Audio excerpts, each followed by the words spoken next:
Welcome to Hard Choices, the podcast where we rank the fuckability of characters from a fictional universe and discover the true meaning of horniness. We'll find the median, the zenith, and the nadir of fuckability, but really, this podcast is about the many, many creatures we've tapped along the way. But really, this is our 23rd episode, and at this point, one universe just doesn't do it for us anymore. So, let's find out who ignites our sparks, because today, we're talking about the multiverse of Magic the Gathering.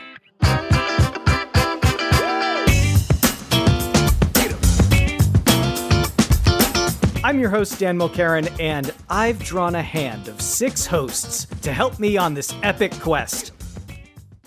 Hang on, this hand is terrible. I'm going to take a mulligan and draw 5 instead. Oof. Wow, this is somehow even more garbage. Alright, I guess let's try 4? Well, it's not ideal, but I'm certainly not starting this podcast with less than 4 hosts, so we're just going to roll with it. I cost 6 mana and my toughness is like 1. Maybe I'll get lucky and an island will join this call later on. Joining with me to watch as these cards slip out of their sleeves and into something a little more comfortable are Kit Mulcairn. Is that a spark I feel between us, or did I just become a planeswalker? Claire Mulcairn. When I play Magic, I like to take control. I like to take my time. I'm not going to combo off on turn 4. No, I'm going to grind you out. And I play Commander, so you know I got that extra large deck. Wow. Wow. And Meganbob. I don't need a big deck, baby. I need a good deck. So, today's episode focuses on the characters from the Wizards of the Coast collectible card game, Magic the Gathering. Now, Magic has been around for 30 years, and during that time, its storyline has spanned thousands of years, dozens of worlds, and hundreds of named characters. We've decided to narrow the lens a bit in terms of the characters we're talking about today. We're only going to be talking about Planeswalkers, seeing as they're the driving force of the narrative anyway, and we'll be focusing specifically on the ones who appeared in the story arc that started in the 2009 novel Agents of Artifice, and ended with War of the Spark in 2019. And as of the recording of this episode, the current Magic storyline has a number of these characters that we're going to talk about turned into alien bug zombie robots, and it's not entirely clear how much of that is going to stick, so we will also be considering the characters as they appear in that 10-year period and not currently today specifically. I have a joke I want to make right here. Can I do that real quick? Oh, please. So, we're doing Planeswalkers, and the reason why is you know what they say about Planeswalkers. They really get around. All right, that's all. I'm done. So, we've come up with a list of 21 characters that fit those criteria I mentioned a moment ago, and each of us have independently ranked them from most fuckable to least fuckable. We'll start with everyone's median, their number 11, and work our way down through the bottom 10 until we hit the nadir, then jump back up to the top 10 and end with everyone's zenith. We'll be briefly giving our reasons for ranking the characters as we do, but each host has 3 big feels counters available, which they can spend to give their arguments plus X minutes, where X is equal to the size of their boners. Once the lists have been revealed, we'll aggregate them together and produce a single master list, while also taking the time to unpack the choices our hosts have made along the way. And before we get started, we must remind ourselves what we mean when we say fuckability. So, Meganbob, will you please provide us with the reminder text listed for the keyword fuckability? Fuckability is not about what they look like. It's about what they fuck like. So assume that you are into them, they are into you. How good is the sex? And what is it like? We are just about ready to reveal our final deck of characters, but first, let's take a look at our sideboards for the honorable mentions.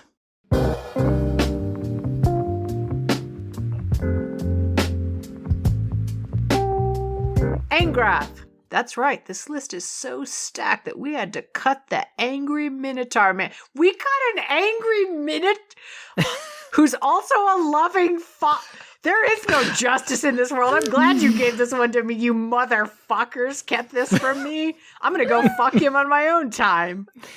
Bob, I want to share. Hang on. Yeah. I need to find the Angrath quote. You do.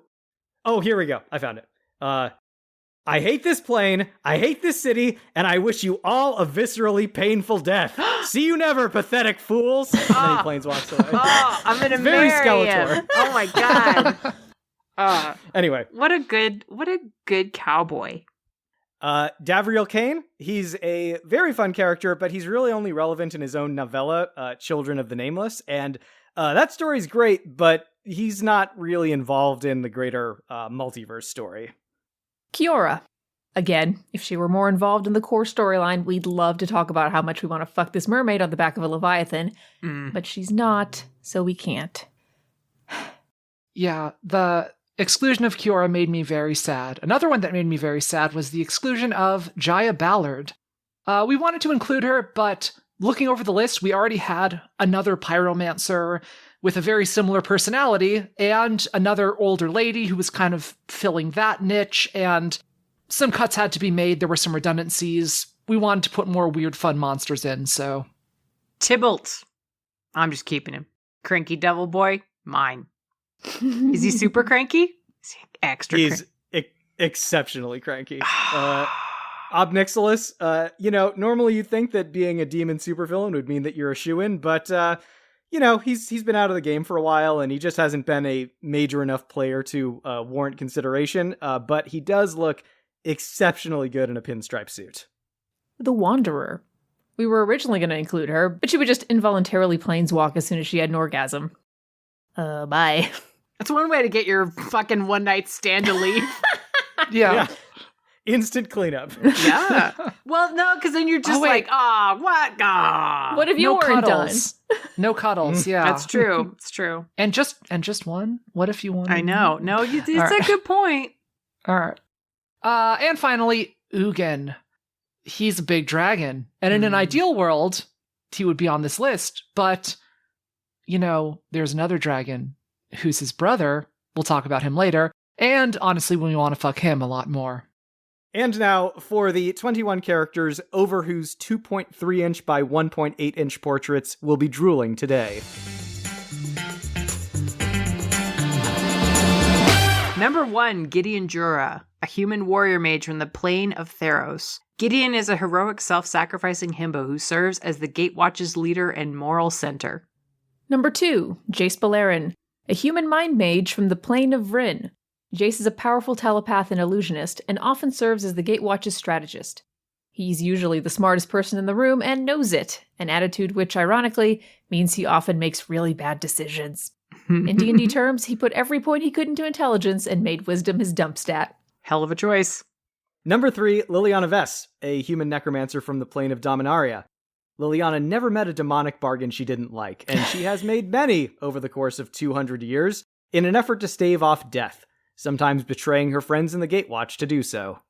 Number 4, Chandra Nalar, a human pyromancer from the plane of Kaladesh. Chandra is loud, brash, and impulsive, the Gatewatch's powerhouse who blows things up first and asks questions never because she also blew up the questions. Number 5, Nissa Ravane, an elf animist from the plane of Zendikar. Nissa started off as a haughty, elvish supremacist, but her time with the Gatewatch has shown her the error of her ways. She's now a thoughtful, compassionate soul with a deep connection to nature. And a deep connection to Chandra, don't forget. Mm-hmm. Number 6, Ajani Goldmane, a Leonin warrior mage from the plane of Alara. Ajani is a towering white lion man who mentors the Gatewatch. He's fiercely protective of his friends and of the weak. He also wields a double-headed axe and is missing an eye. Those two things are probably not related. Number 7, Garrick Wildspeaker, a human warrior druid from an unknown plane. Garrick is the multiverse's greatest hunter, and prefers the company of animals, or just himself, to pretty much anyone on 2 legs. Number 8, Teferi Akosa, a human time mage from the plane of Dominaria. Teferi is a scientist and philosopher who prefers to deal with problems non-violently. He's the oldest member of the Gatewatch by quite a bit, but is humble enough to not push the young'uns around. He's made enough mistakes over his thousands of years of life to know that wisdom doesn't always come with age. Number 9, Ral Zarek, a human storm mage from the plane of Ravnica. Ral Zarek is a brilliant scientist and inventor, starting out as cocky and arrogant, later mellowing somewhat after marrying his longtime boyfriend and becoming the head of the Izzet League. Number 10, Karn, a silver golem from the plane of Dominaria. Karn was created thousands of years ago as part of an ancient planeswalker's time travel experiments, and later became a planeswalker himself. Karn has a deep regard for the sanctity of life, but he accidentally brought one of the deadliest plagues in the multiverse to a plane he himself created. Oops! Bobody's nerfed. Number 11, Kaya Kassir, a human assassin from the plane of Tulvada. Kaya is a confident and capable fighter who has used her magical ability to become intangible as part of her unusual vocation. She hunts ghosts. Though she pretends to be in it for the money, her own sense of justice often means that she puts herself into bad situations in order to help others. Number 12, Vraska. A gorgon from the plane of Ravnica. There's a reason I gave you this one to read. I got a lot of feelings. Yeah. Formerly an assassin for the Golgari Guild, Vraska ended up on the plane of Ixalan, where she became a pirate. It was then that she also met an amnesiac, Jace Beleren, and their budding romance softened her from a ruthless, vengeful killer to someone more cautiously open to friendship and affection. Notice me, senpai, and turn me to stone, please. She turns me to stone, if you know what I mean. Ew. Number 13, Elspeth Tyrell, a human knight from the plane of Capenna. Driven by her early childhood trauma after encountering the horrors of Phyrexia, Elspeth fights for freedom, community, and peace, at one point fighting her way out of the realm of death itself to continue her crusade. Number 14, Tezzeret, a human artificer from the plane of Alara. Tezzeret is cold, cruel, and wickedly intelligent, but has an explosive temper when provoked. He's served as a minion of Nicol Bolas for some time, but resents his servitude and seeks to one day usurp Bolas as the major power player in the multiverse. Spoiler, he doesn't. Number 15, Soren Markov, a vampire blood mage from the plane of Innistrad. Soren has wandered the multiverse in hedonistic pursuits for thousands of years. Though he likes to think of himself as detached and ruthless, his pesky, nagging conscience means that he often finds himself siding with the good guys against a greater threat. Number 16, Nahiri, a core stone mage from the plane of Zendikar. Nahiri is strongly committed to honor, justice, and those she considers her friends, but when crossed or betrayed, she will burn down everything you love without a moment's hesitation. Number 17, Arlen Cord, a werewolf from the plane of Innistrad. A rare lycanthrope capable of controlling her transformation. Arlen has struggled with the human and bestial sides of her nature over the years. She now strives to create a world in which both humans and werewolves can live safely. Number 18, Ashiok, a nightmare being from an unknown plane. Little is known about Ashiok. Past, goals, gender. What is known is that Ashiok is capable of drawing forth a person's greatest fears and delights in seeing the fall of the proud. Oh, and Ashiok never uses pronouns. Ashiok's pronouns are Ashioks, Ashiok, Ashioks. Number 19, Sarkhan Vol, a human warrior shaman from the plane of Tarkir. Sarkhan's lifelong obsession with dragons led him to becoming a pawn of Nicol Bolas. Driven to the brink of madness, Sarkhan managed to escape Bolas's grip and, thanks to time travel shenanigans, helped to resurrect Bolas's brother and foe, the spirit dragon Ugin. Number 20, Tamio. Wow, Dan, you really did give me all my faves. That's very kind of you. I was very specific about who I gave which character to. I noticed. Mm-hmm. A moonfolk mage from the plane of Kamigawa. Tamio is a scholar who is fascinated by the power of stories. She travels the multiverse in search of knowledge, but always returns to her husband and family on her home plane. 21, Nicol Bolas. An elder dragon from the plane of Dominaria, the most powerful planeswalker in the multiverse, and the closest thing that Magic the Gathering has to a central antagonist. Bolas is a magnificent bastard of a villain, with plans that span millennia, and delights in manipulating his enemies into unknowingly doing his work for him. He has tasted the power of godhood before, and will not rest until that power is his again. Well, I'm certainly horny. Let's get into it. Starting with everyone's medians.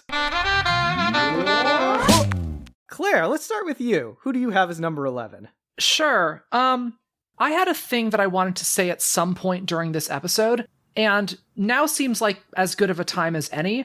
I wanted to just talk a little bit about my journey building this list because it was one of the hardest times I've had trying to put a list together, and I think that if it's okay with you, Bob, this is going to be one of my big feels. You know what? I would love this. Thank you. Yes, please. This is going to start off sounding kind of negative. It was incredibly hard for me to work up a lot of feelings about this episode. Mm-hmm. Part of the reasons why is because I've already done like 8 regular episodes plus a lot of bonus, and I kind of feel like I'm really conscious about not wanting to fall into the same traps of saying the same things over again.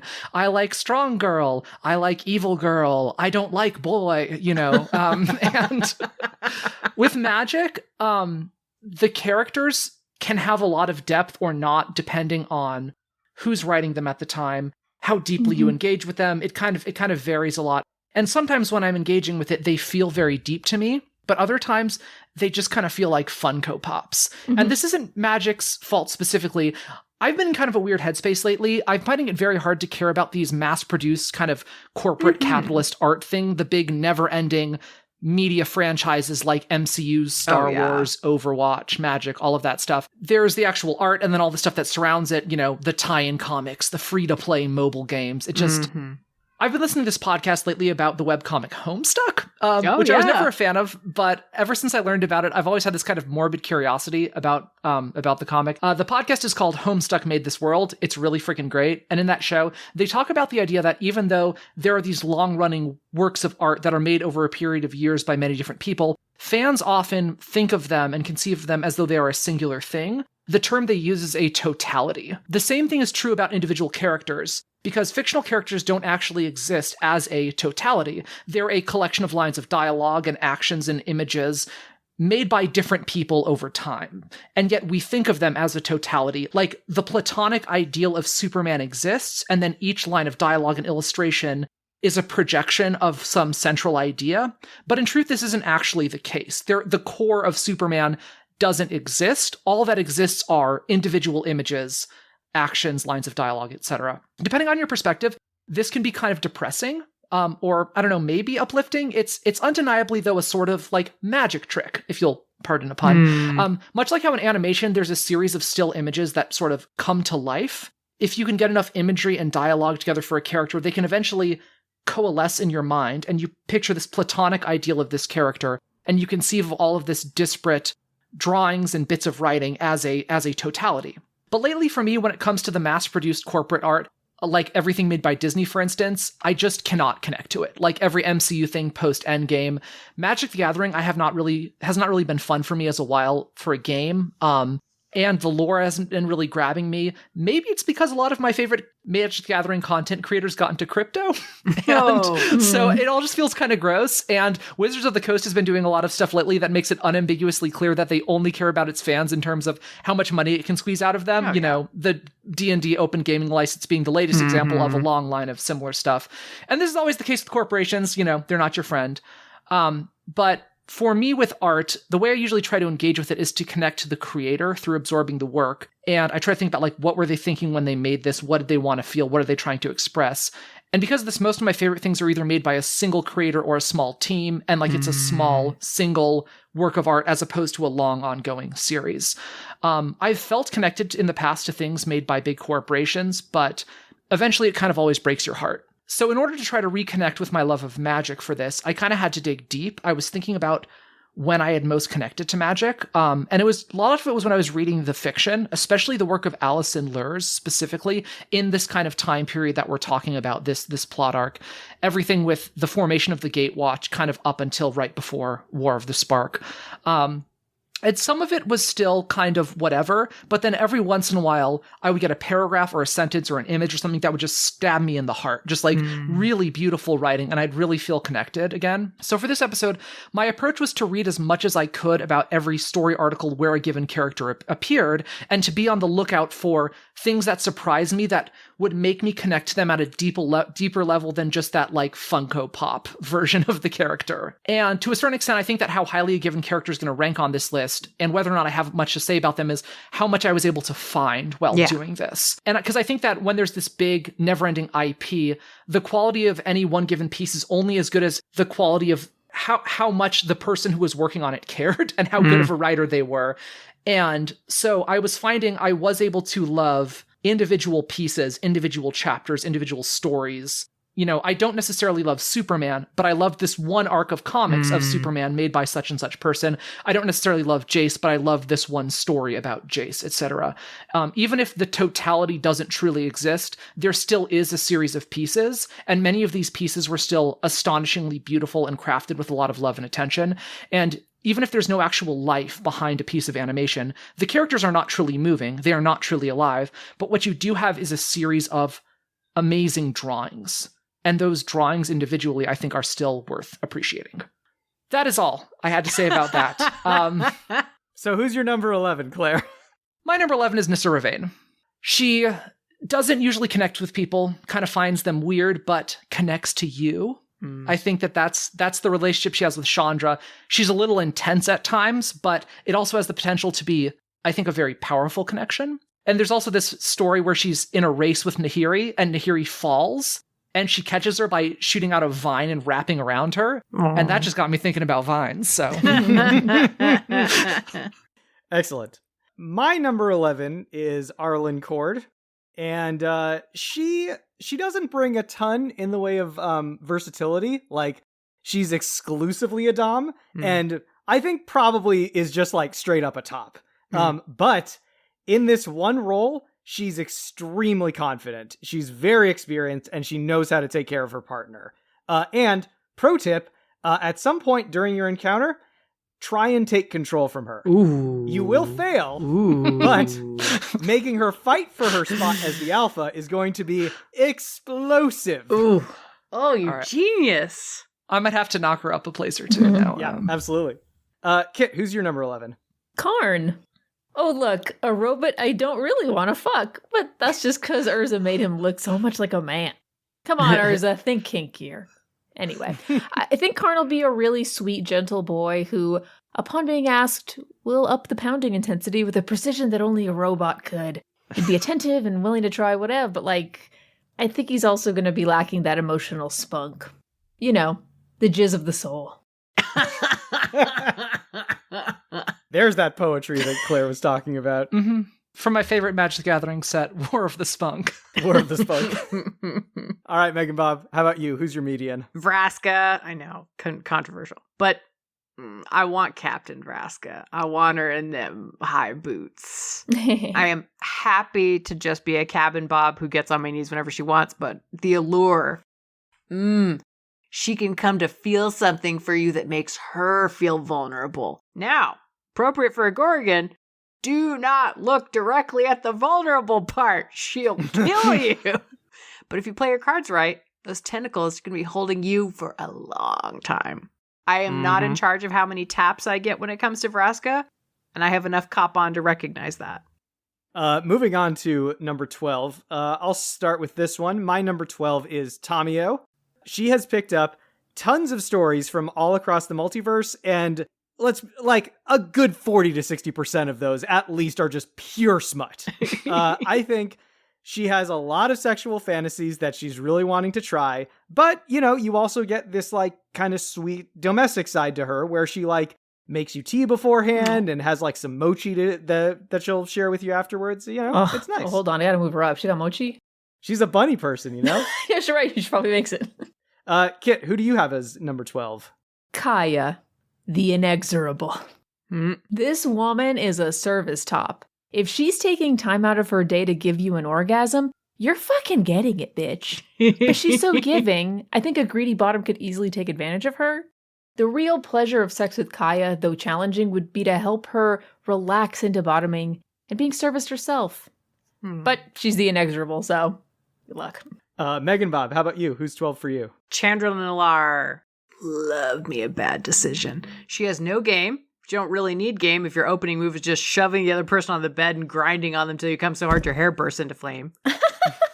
And she has Screamer written all over her. Please note, though, this vibrator only has one setting, and it's very high, so do be warned. Tap once, and then probably once more when you're a little drunk. And how about you, Claire? Who's 12 for you? My number 12 is Nahiri.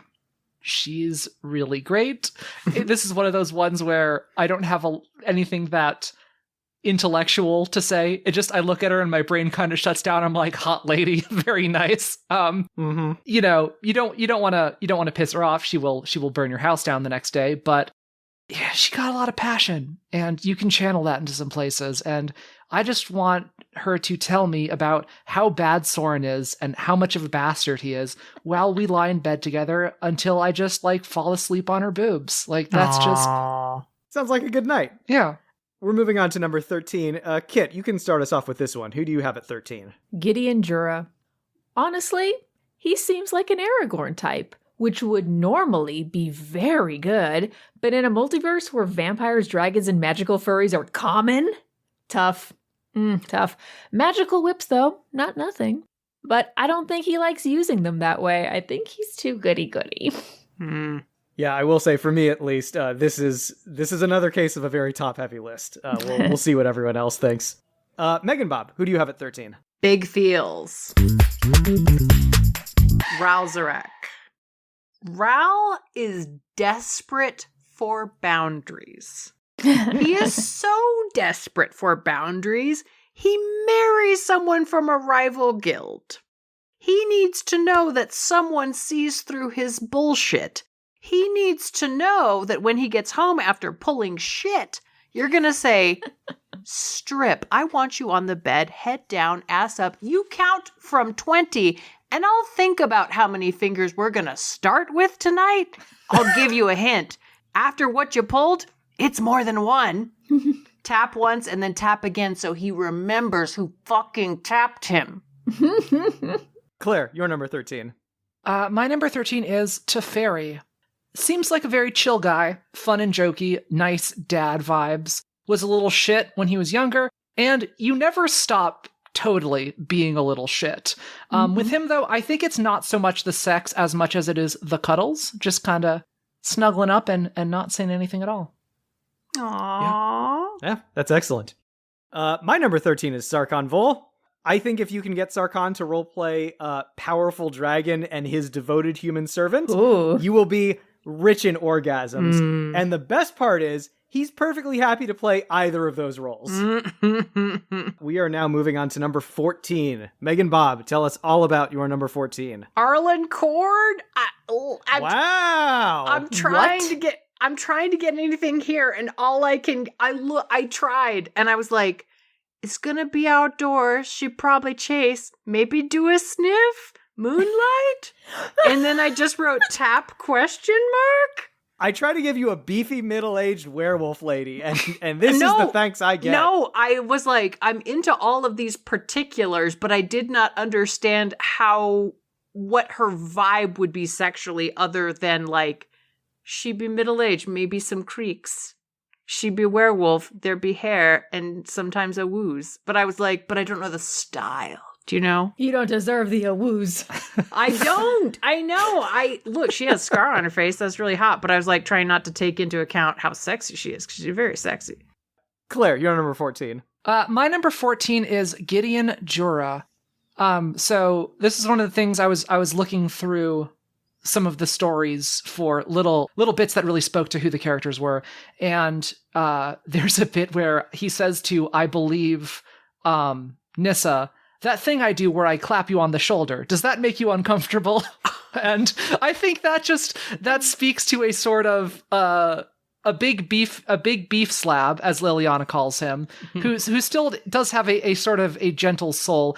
I think left to his own devices, he's going to give you a perfectly satisfactory, athletic, and kind of unmemorable fuck. Yep. I think he's too polite to give you the sort of fuck that a body like his is truly capable of. Unless you can convince him, you take the whips out of hand and you give him the flogger. It will take work, though. So Yeah. Build a dom. Yes. I'll go next. My number 14 is Vraska. And these are big feels. Oh, yeah. Okay. So in old editions of D&D, there's this thing that certain characters can do called dual classing. And basically the way it works is you start play as one class, and you play as that class for a while. So like, let's say you start off as a fighter. So, you play as a fighter for a while, you gain a few levels, and then at some point you switch to a second class. So let's say like a mage, and you just become a mage, but you start at level 1. And for a while after you switch, you're like a real drag on your party, because like you're probably several levels lower than them. You're trying to work your way back up, because as long as your mage level is lower than your fighter level, you can't use any of your fighter abilities without losing XP. So eventually D&D is such a well-designed game in those earlier editions, isn't it, Dan? Oh, these are just such great game mechanics. So anyway, once your mage level like equals or surpasses your fighter level, then you get to use the abilities of both classes together, and you become really, really effective, like way better than if you had just stuck to one class. But you have to you waste a lot of time kind of being worthless until you get to that point. And I kind of feel like that's Vraska right now. She started off as like a cool, ruthless assassin, and she's recently changed into someone who's more like thoughtful and open and friendly. And in isolation, either one of those people would be a terrific fuck. But she's still like learning like how to be that second person, and she hasn't quite reached the point where those two sides of her personality have like completely gelled together. So once she gets there, she's going to be great. But I think for the time being, she's kind of in a little bit of a limbo state. So that's my take on her. Oh, Dan. Jeez. You know what? That's why you're here. Right, yeah. Support your local Gorgon. More Gorgon for me. That's right. Kit, how about you? Who do you have at 14? Liliana Vess. She's gorgeous, and she knows it. And she's selfish. This bitch is a pillow princess. She'll tell you what to do, but not even in a femdom way. That's too much effort. She gets enough of those fantasies fulfilled by controlling the dead. If you have a worship kink, though, particularly if you like doing the worshiping, I think you'll get the most out of this night. So if I'm in the mood for it, she's at least worth a booty call. We are now moving on to our number 15s. Claire, who is your number 15? Karn. Yeah, I think some of the stuff that, other people have said, but a bit more so in terms of big, strong, sad robot man. This is all good on paper. And yet I look at the pictures of him. I listen to his voice clips in Arena, and I'm like, I just can't care as much as I feel like I should care. Maybe I just don't feel the pathos, the pain, the emotion, whatever. It's just, I don't know. The weird thing about this magic is that for the most part, everyone here feels very, very horny, but probably bad at sex. Karn, I don't even think he's horny. He probably just wants to cuddle. And that's okay. I'll give him nice cuddles. He's a sad robot boy. He deserves cuddles. Yeah, just maybe add some padding to him first, Sure, yeah. All right, Kit, who's your number 15? Nissa Ravane. I have always found her just so boring. But Chandra sees something in her, and Chandra and I are kind of alike. So maybe if there's a vulnerable, cute side to Nissa that she hides from the world, but I managed to discover during sex, I think it'll be fine. I'm going to cut in here because my number 15 is also Nissa. Hey.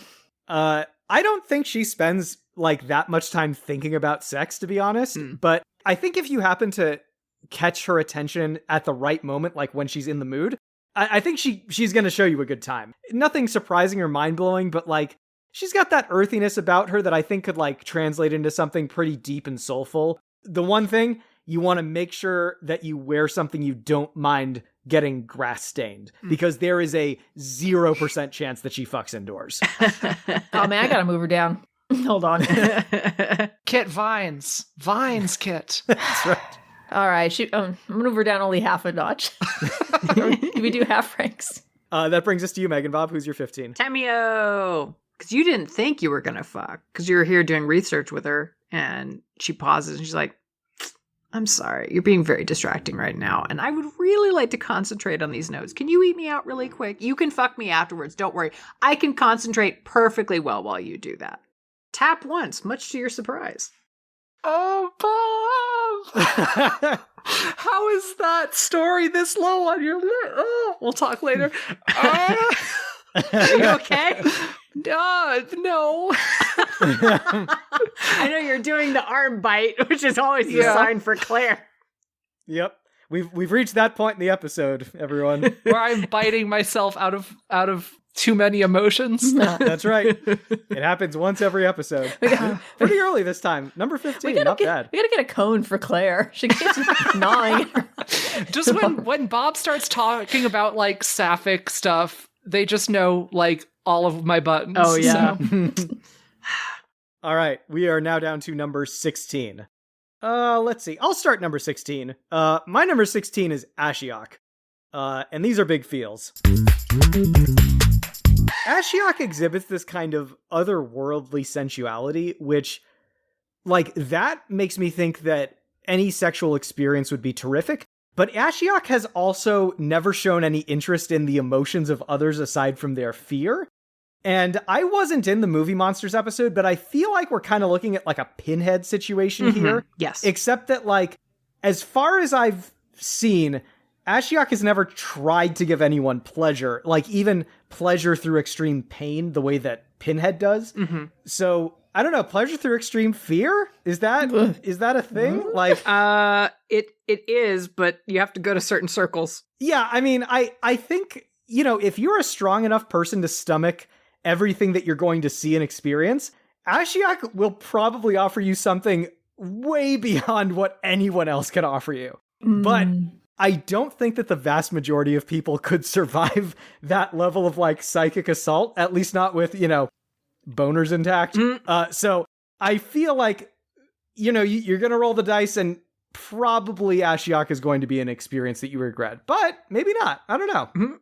Dan, I think you did. I think you found the perfect fuck for those people who go to the escape rooms where you have to sign a waiver. Yeah. Oh, yeah. The haunted houses where they like put used tampons in your mouth or whatever. That's like the least of what they do. Yeah, for sure. Jesus. Yeah. Hey, you want to catch something? Yeah. Meganbob, who's your 16? Nissa Ravane. I should have a boner for this. I simply don't. I will feel, to be frank, cheated. I want to know what it's like to feel the power of an entire world connecting with every part of me. I want to know what it's like to be intertwined with the land I love. Sex with Nissa is going to be tinged with jealousy. No, I didn't go to elf school. I didn't earn it. But no matter how good she is, I'm going to want to be her, not do her. A single bittersweet tap. Wow. Claire, who is your 16? Tezzeret. You know how in a lot of superhero movies there's two villains? There's like the fake minor villain in the first half of the movie, and then the actual villain shows up. Yeah. Tezzeret's a real like Ulysses Claw of a villain for multiple reasons. Wow. So yeah, same. Well, actually, he's lost more hands than claws. Jesus. Yeah. So I think this greasy Starscream is the second person you booty call after your first one falls through. He's still gonna do okay. You know, he'll like, tie you up and be all dommy and evil. And then, but I think the way to really unlock the good fuck is just tell him how good Nicol Bolas fucked you. So oh, girl. Genius. That's excellent. That's actually pretty clever. Right. Good job. Yeah. All right, Kit, you're 16. Nahiri, the unforgiving. She is intense. Granted, she's been fucked over multiple times by one dude in particular, but like her anger at him doesn't make it okay to doom an entire world like she did. She's the type of person who has an idea in her head of what sex is, and if you deviate from any part of that, she's going to tell you you're doing it wrong. Like, for example, if you try to put your fingers in her mouth all sexy, she'll just bite you all not sexy. That is her intensity. is she gonna bite you not sexy in a sexy way though? Or all right, that brings us now to number 17. I would like to Meganbob. start, yes, because I have Please. Nahiri. All right. I am not positioned to survive the fuck I want from Nahiri. Oh, you're looking to survive now. Interesting. But because the thing I need, I want to be Soren Markov when she comes knocking at my door and demanding satisfaction for abandoning her. No, you don't. You want to get stuck in a wall? You don't. No. I want to be going at each other, like the height of our power, and then just fuck in the ruins while just like spitting and cursing at each other the whole time. The ultimate I hate you fuck. But I mean, for me, I gotta rank it low because at best, a caring friend fuck. No. But if you're Soren, tap once, but we never talk about it again. Unless he's dead now or whatever's happened. Kit, who do you have at 17? Tamio. I assume we meet when she's out looking for stories, and we find each other's tales of adventures so interesting that we simply must find a bed. Unfortunately, I think that's where the passion ends, as she just seems way too cautious and reserved. I don't think any of the stories she's collected are not safe for work, is what I'm trying to say, basically. Nope, you're wrong. Coward. You're absolutely wrong. No, that's not the vibe Dan's I gonna picked use up. those bunny ears as reins. That's right. That's not the vibe I picked up, Dan, who is the one who told me the vibe. So I'll go next. My number 17 is Karn. And the scenario you're most likely going to have with Karn is one in which, like, you've had a long friendship that gradually increases in intimacy until neither of you can deny that there's something there. And eventually, Karn becomes curious enough to try experimenting with sex. And the whole time, he's asking a lot of questions. He's trying to figure out, like, different combinations of positions and techniques. He's, like, collecting a lot of feedback from you. And, like, at some point, it stops feeling like lovemaking and starts feeling like you're part of a study. It's like, it's not a passionate encounter, but it's pretty singular. Claire, who do you have at 17? So my number 17 is Soren.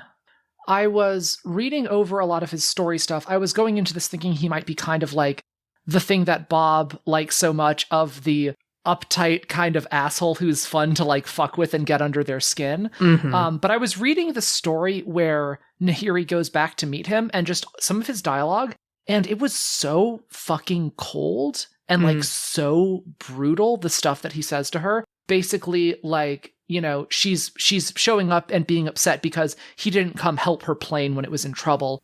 And he basically says, like, do not presume to own my actions, young one. I'm obligated to no one. I owe you nothing. When your planeswalker spark first ignited, it was I who discovered you. I could have ended you there, but I spared you. And then she keeps kind of going back and forth, and then she finally attacks him after he's just kind of like, standing back and just like saying terrible things to her. And then he says, I never threatened you, not once. If we are to be enemies, child, the blame falls solely at your feet. And I'm like, okay, so that's like, he's like sea lioning her in this weird way. Oh, yeah. It's like this kind of like weird debate bro energy of like, oh, you raised your voice first, you lost the argument. And when she's saying like, he's treating her like a child, and she's like, I'm not a child. Can't you see we're equals now? He says, all I see is a tantrum. If you came to meet an equal, you should have come under a truce, following the protocols for parley with a fellow planeswalker. And like, suddenly he's just like the dude, the reply guy who's like blowing up your inbox with like text after text after text of like angry thing calling you a bitch. And I'm like, this is not a sexy man.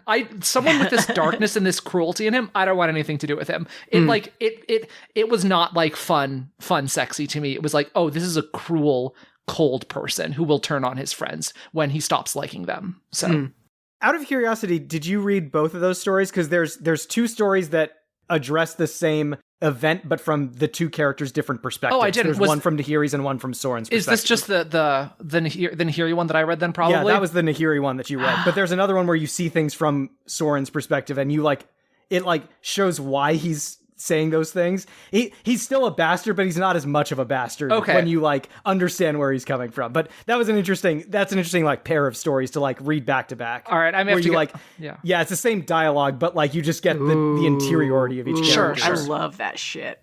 Yeah, it's good stuff. All right, let's move on to number 18. Kit, you start us off. Who do you have at 18? Ashiok. Ashiok is one of those antagonists that are just too straightforward in their antagony. Like, if I can't see a kernel of hurt and humanity in your actions, I just gotta assume you're horny for my nightmares. But I'm not horny for my nightmares. I find Ashiok attractive, but I don't think Ashiok cares if I have a good time. So, in short, I trust Ashiok as far as I can throw Ashiok. And I'm pretty weak. My number 18 is Elspeth, and her main hindrance, as far as I see it, is that, I don't think she really allows herself to relax. You know, the ideal fantasy scenario for a character like her is like showing her that she can relax around you. But like, I honestly don't know who Elspeth is if she isn't constantly just like wound tight looking for danger or injustice or her next quest. And honestly, I don't think she knows who she is under those circumstances either. You know, like when she has sex, it's like, it's something she begrudgingly allows herself in very infrequent moments of downtime, but it's like always done with an eye on the door. I also have Elspeth as 18, Dan, and I mimic a lot of your same sentiments here. She was one that it was really hard for me, more so than any other character on the list, to get past that surface level of the character and to like connect to her as a person. And I think that might be intentional of her like not knowing who she is, but yeah, it's just, you know, the knight who's tortured, who's trying to be honorable, who's this and that, and like I just never felt an emotion, an actual legitimate emotion, apart from like, this seems like the sort of character I would be attracted to, and yet for some reason, I think your read is dead on, Dan, that she even doesn't know who she is. So Yeah. I don't know, maybe there's something there, but I just couldn't feel it. She doesn't seem like she's familiar with the concept of clocking out, if you know what I mean. Yeah. All right, Meganbob, who's your 18? Gideon Jura. This himbo. This fucking himbo. Exactly dumb enough to try and save you from yourself, and dumb enough to think that he's doing the right thing. Fuck's hard. Fuck's decent. Gonna be inherently patronizing. And fuck that. Tap once, loses number. All right, we're getting down to the bottom three now. We're starting off with number 19. And I'll go ahead and start this one. My number 19 is Tezzeret. Tezzeret in bed has two modes. Most of the time, he's selfish and demanding. He completely loses interest in you as soon as he's done. About a quarter of the time, he gets the overwhelming desire to prove his superiority, not just to you, but to everyone you've ever had sex with. And that's when this guy puts in the work. Like, you may get a good fuck out of Tezzeret in this particular case in 1 out of 4 times, but it's not about you. It's about him, and it's about his ego. And the worst part is, if you imply afterwards that this encounter was anything less than the absolute pinnacle of sexual pleasure, he will get toxic on you in a way that's like actually very unfun. I'm gonna. But are you also Tezzeret? What? Wow. All right, We're all Kit. down here in the trash with Tezzeret. Kit, go off. Okay. Yeah. This dude fucking sucks. And not in the good way, because he is not a giver. He only cares about himself, and no amount of filigree dick is gonna make me have a good time. No, I don't want to try out the sex toys you made. I could be having Hellraiser sex with Ashiok right now.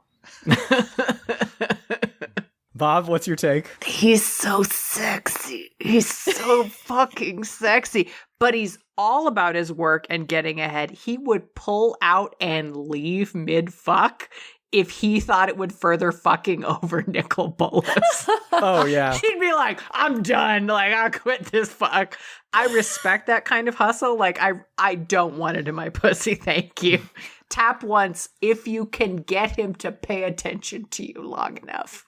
Man, throwback to the Mascots episode, he's really given me Burger King, like jealous of McDonald's energy. Yeah. I mean, yeah, you can get it. And yet Burger King was very high on your list. Bitchy Kit. rich! That's true. All right, Claire, you're not in the Tezzeret is 19 club, so who's your 19? My 19 is one that some people may fight me about, but it's Jace Beleren. Whoa. Okay, less anger than I thought, maybe, from certain kits on the phone call. The basic idea is he's supposed to be kind of the everyman Magic player, not the person that they actually are, but the person that they want to be. You know, the dude who is smart and tortured and... Here's the thing, I have been to a ton of Magic tournaments, and not only do I not want to fuck... you know, the vast majority of the people there, I also don't want to fuck their idea of their ideal self. Like, the person they want to be, I don't want to fuck that person.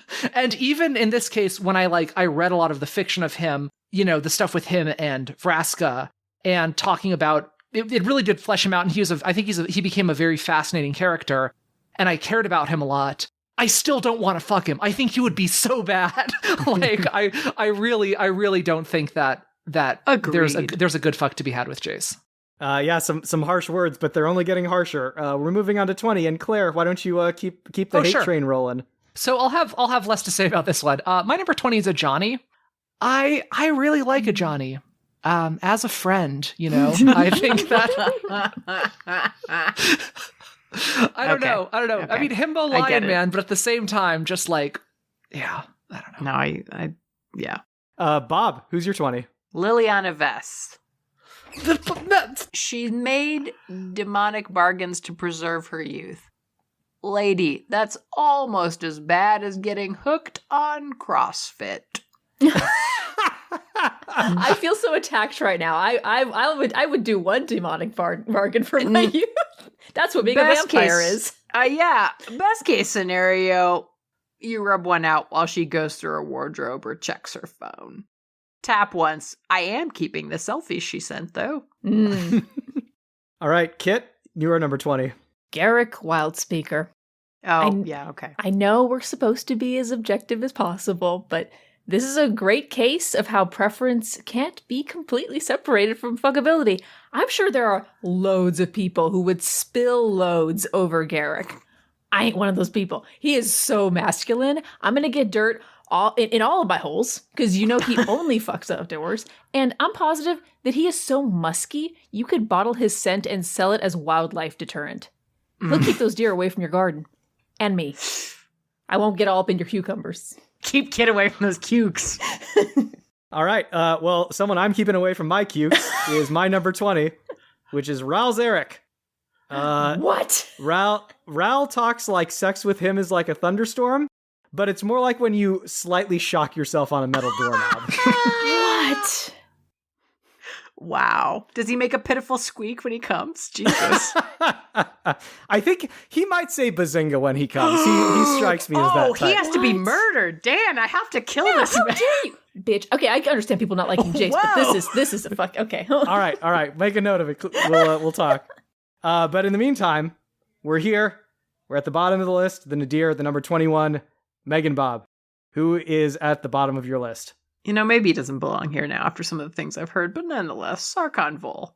He's gonna want to show me all of his swords. He's gonna want to tell me dragon facts. Oh my god, you are coming He's for Dan. He's gonna want to show me that he can turn his hand into dragon mouths. He is fucking me specifically so that he can show me his favorite dragon videos on YouTube when he hopes I'm in the afterglow. Tap once and then lie about ever having tapped him. See, Bob, this is why you and I never worked out. Look, you tried that dragon hand thing and I was like, what in the goddamn fuck is this? Yep. I love hand puppets. This is too far, Dan. Do I have to move? Do I have to move him up now? I'm married, Dan. Well, someone that I am not especially enthusiastic about is my number 21, and that is Jace Beleren. Fair. Jace is a perfectionist to a debilitating degree. He is obsessed with his image, both in terms of how others see him and in terms of how he thinks about himself. He is going to be dedicating a non-trivial part of his mind to ensuring that the illusion giving himself six-pack abs and adding an inch to his dick is intact at all times. Oh my god. He will be monitoring your thoughts to make sure that you're impressed with him.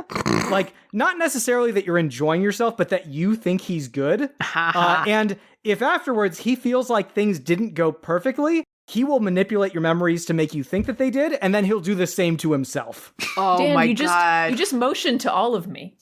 I know, he sounds... There's a lot of unintentionally personal takes coming with this episode. I'm so sorry. I forgot that you had swords. I'm sorry. I love dragons. Well, I knew the love dragons part, but like he loves dragons in a different way than Dan loves dragons.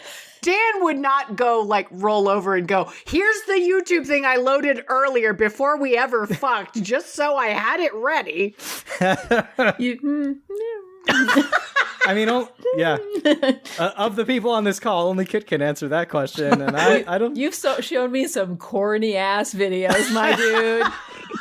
Well, but that's what happens when you get married. Like you But get not immediately after sex is what I will say. Anyway. Sure, you do have that level of restraint.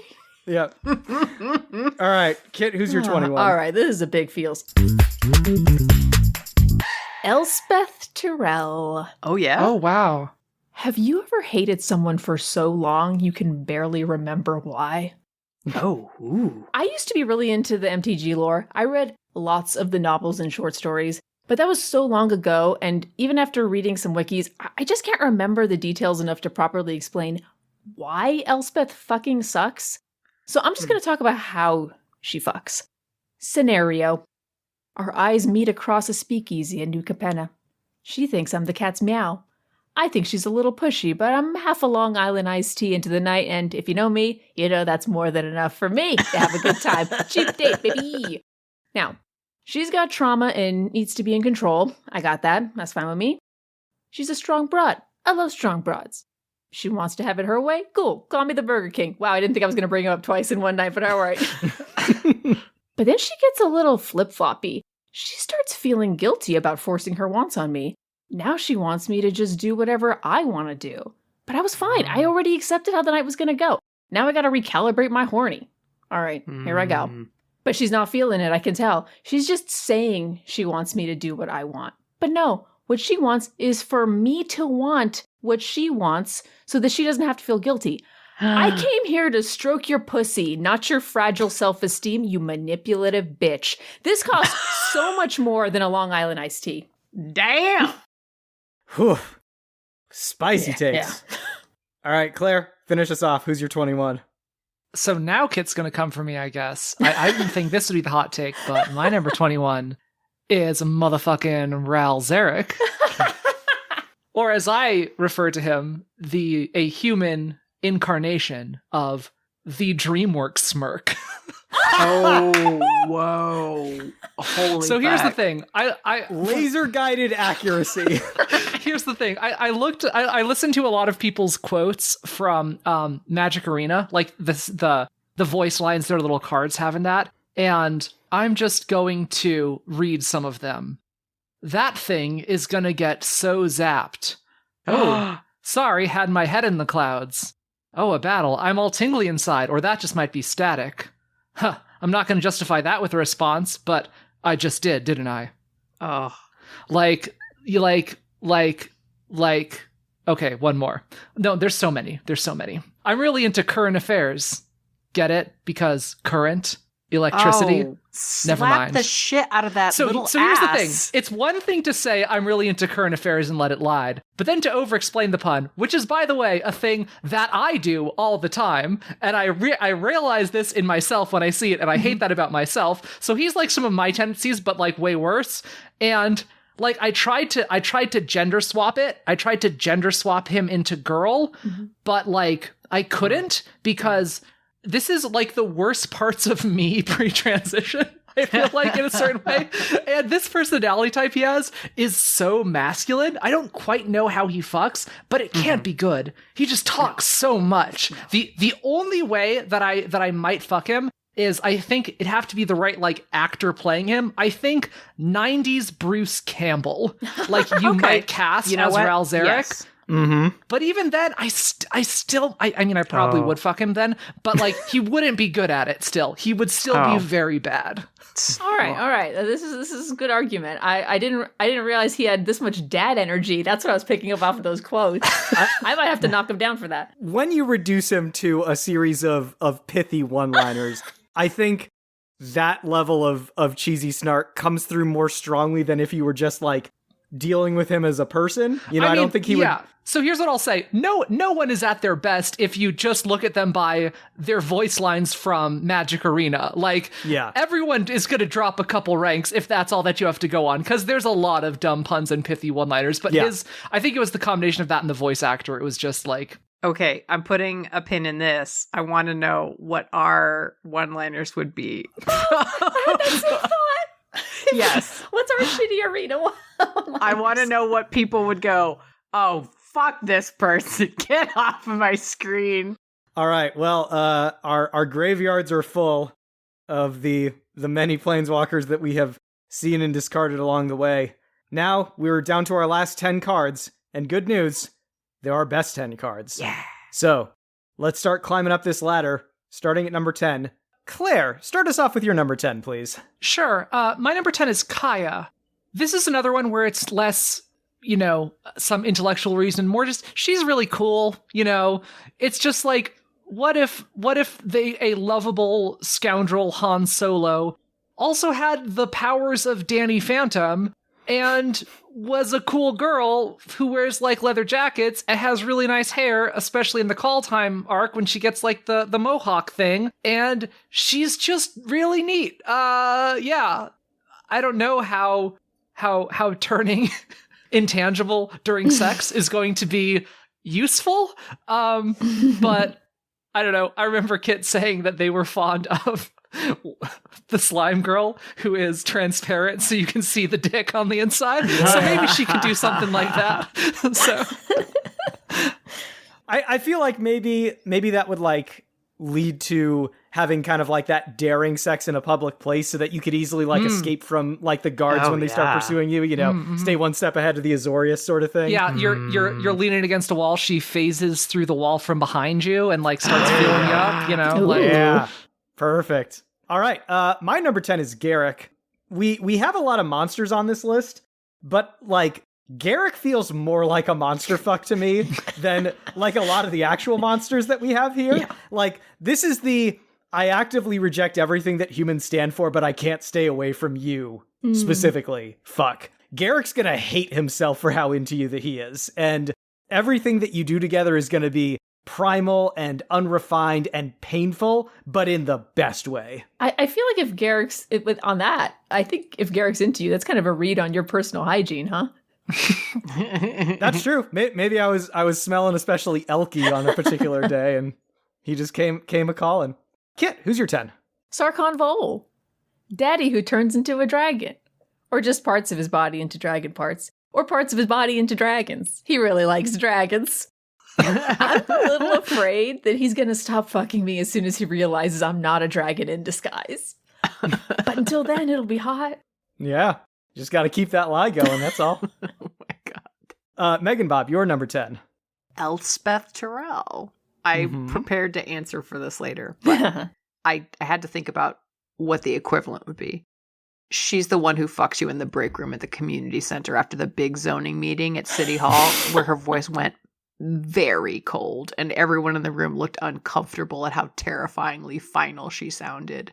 You get the privilege of basking in her regard and the thrill of knowing that if she turned on you, you would unquestionably deserve her wrath. For maximum effect, tap after every major city council meeting.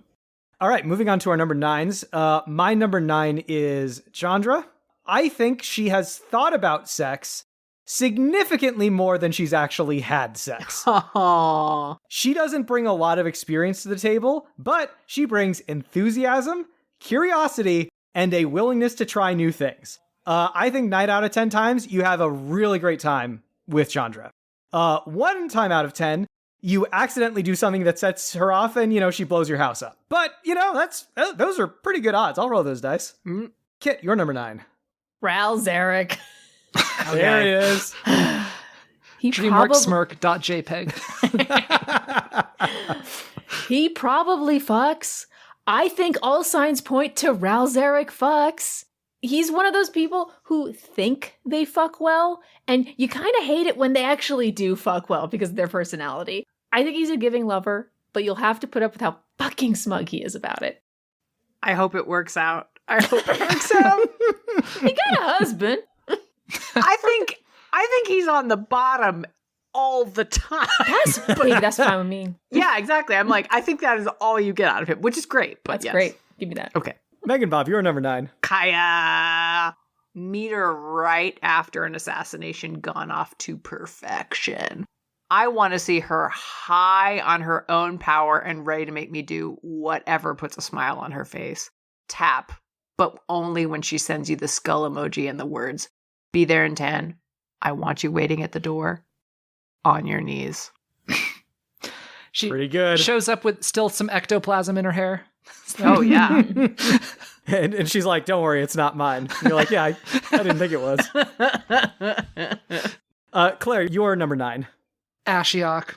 So look, this is very much one of those cases where black box of sexuality taken to an even greater degree than any black box of sexuality we've talked about so far.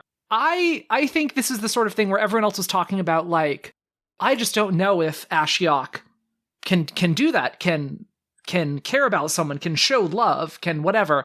But I decided to go the way of accept the premise of the show. You are into them, they are into you, and you know what? Much like Meganbob's relationship to Javik in Mass Effect, I want to believe, okay? Do it. If that is the case, if I could just have this, erotic horror roleplay with nightmare powers, make my spooky erotic horror dreams come true, teach Ashiok about a consensual nightmare where she, we craft a scenario together, she bends reality, hands reaching out from dark. Oh, sorry. This is me. I apologize. This is just look. Went too far into the fantasy. This is me being. Look, I found out the answer, guys, of what Ashiok's gender was. It's my fantasy. No. Okay, I'm kidding. I'm just kidding. I take that back. Ashiok. Yeah. So hands reaching out from darkness. Walls closing in. All of that. It's I just. I mean, yeah. Moving on now to our number 8s. Kit, your number 8. Chandra Nalar. Confession time. I've been saving artwork of Chandra Nalar on my computer pretty much ever since I got into MTG. She is, forgive the pun, so hot. However, I'm a little afraid that she's too much like me, and that our strong-willed, fiery personalities are going to clash. But if she does wind up being the top that I think she is, I would happily bottom. Past the cooling lube. Meganbob, who's 8 for you? Garrick Wildspeaker. Primal Kink. Normally, I do want to be chased, but I think Garrus is going to be a lot more fun if you bite back. Like, by all means, sure, hold me down. Go nuts, baby.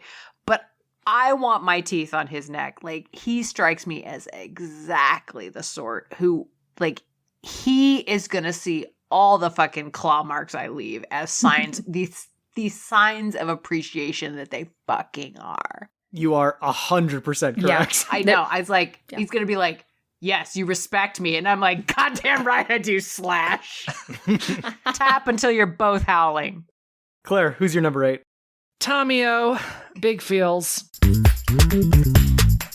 Look, your girl loves a nerd.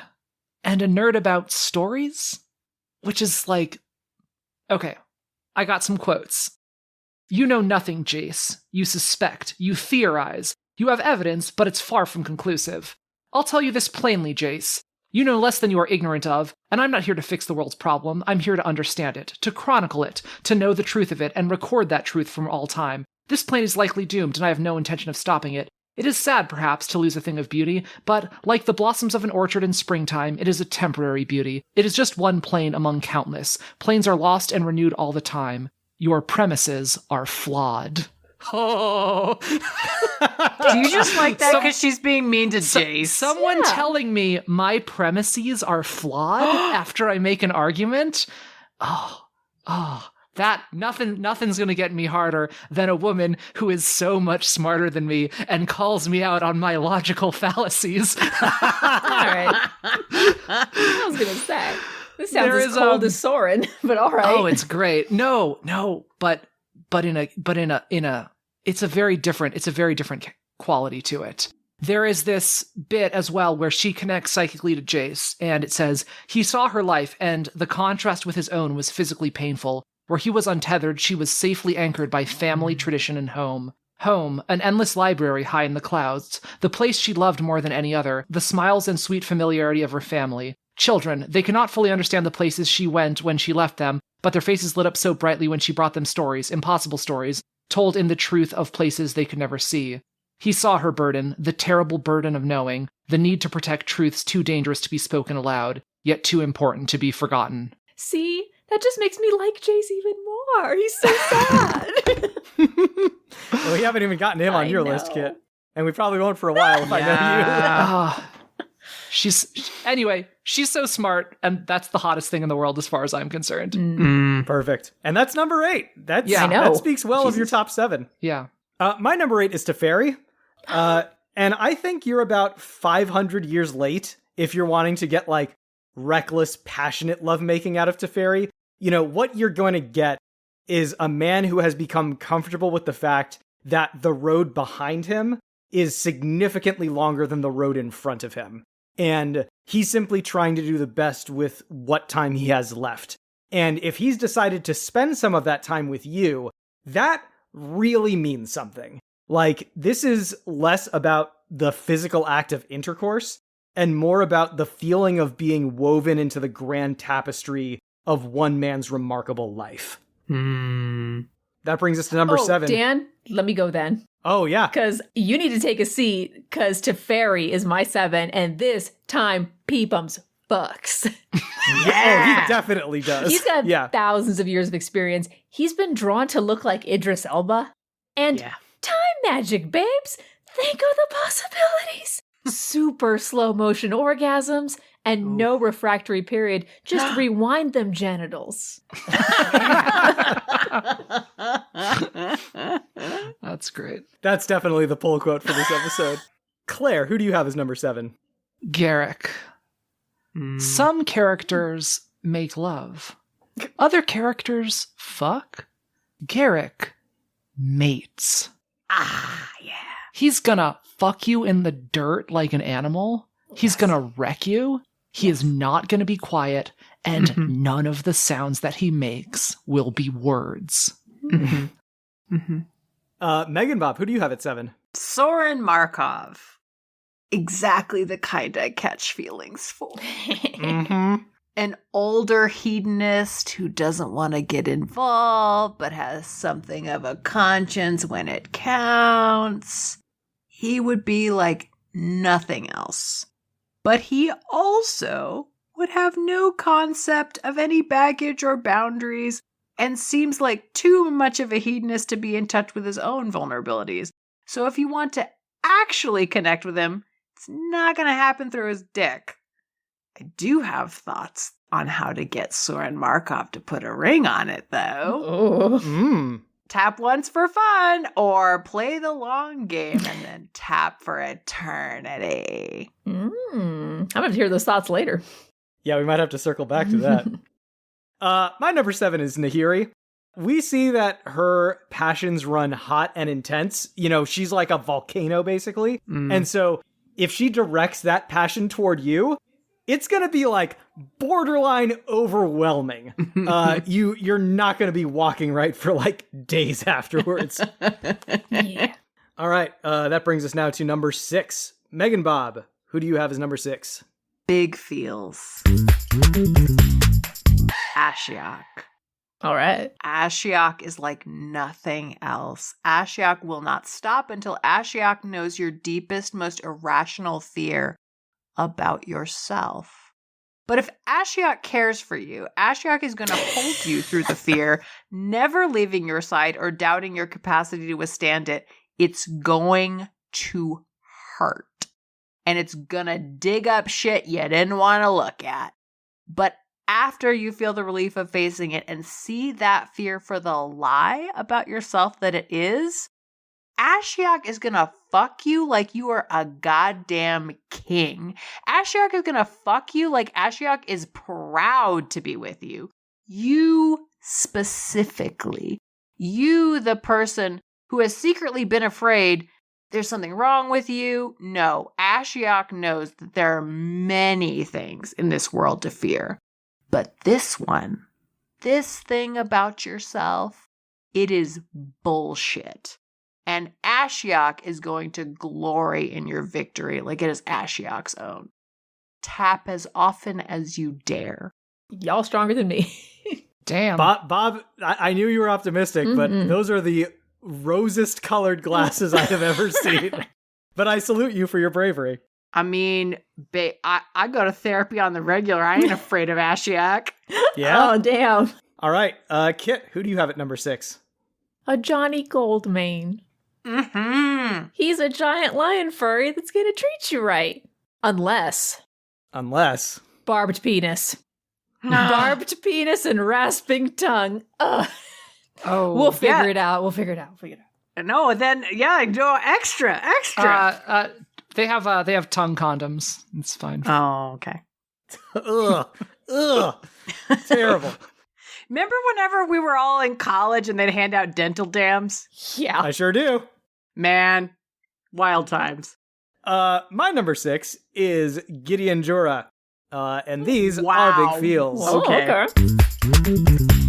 So I think Gideon brings a lot to the table.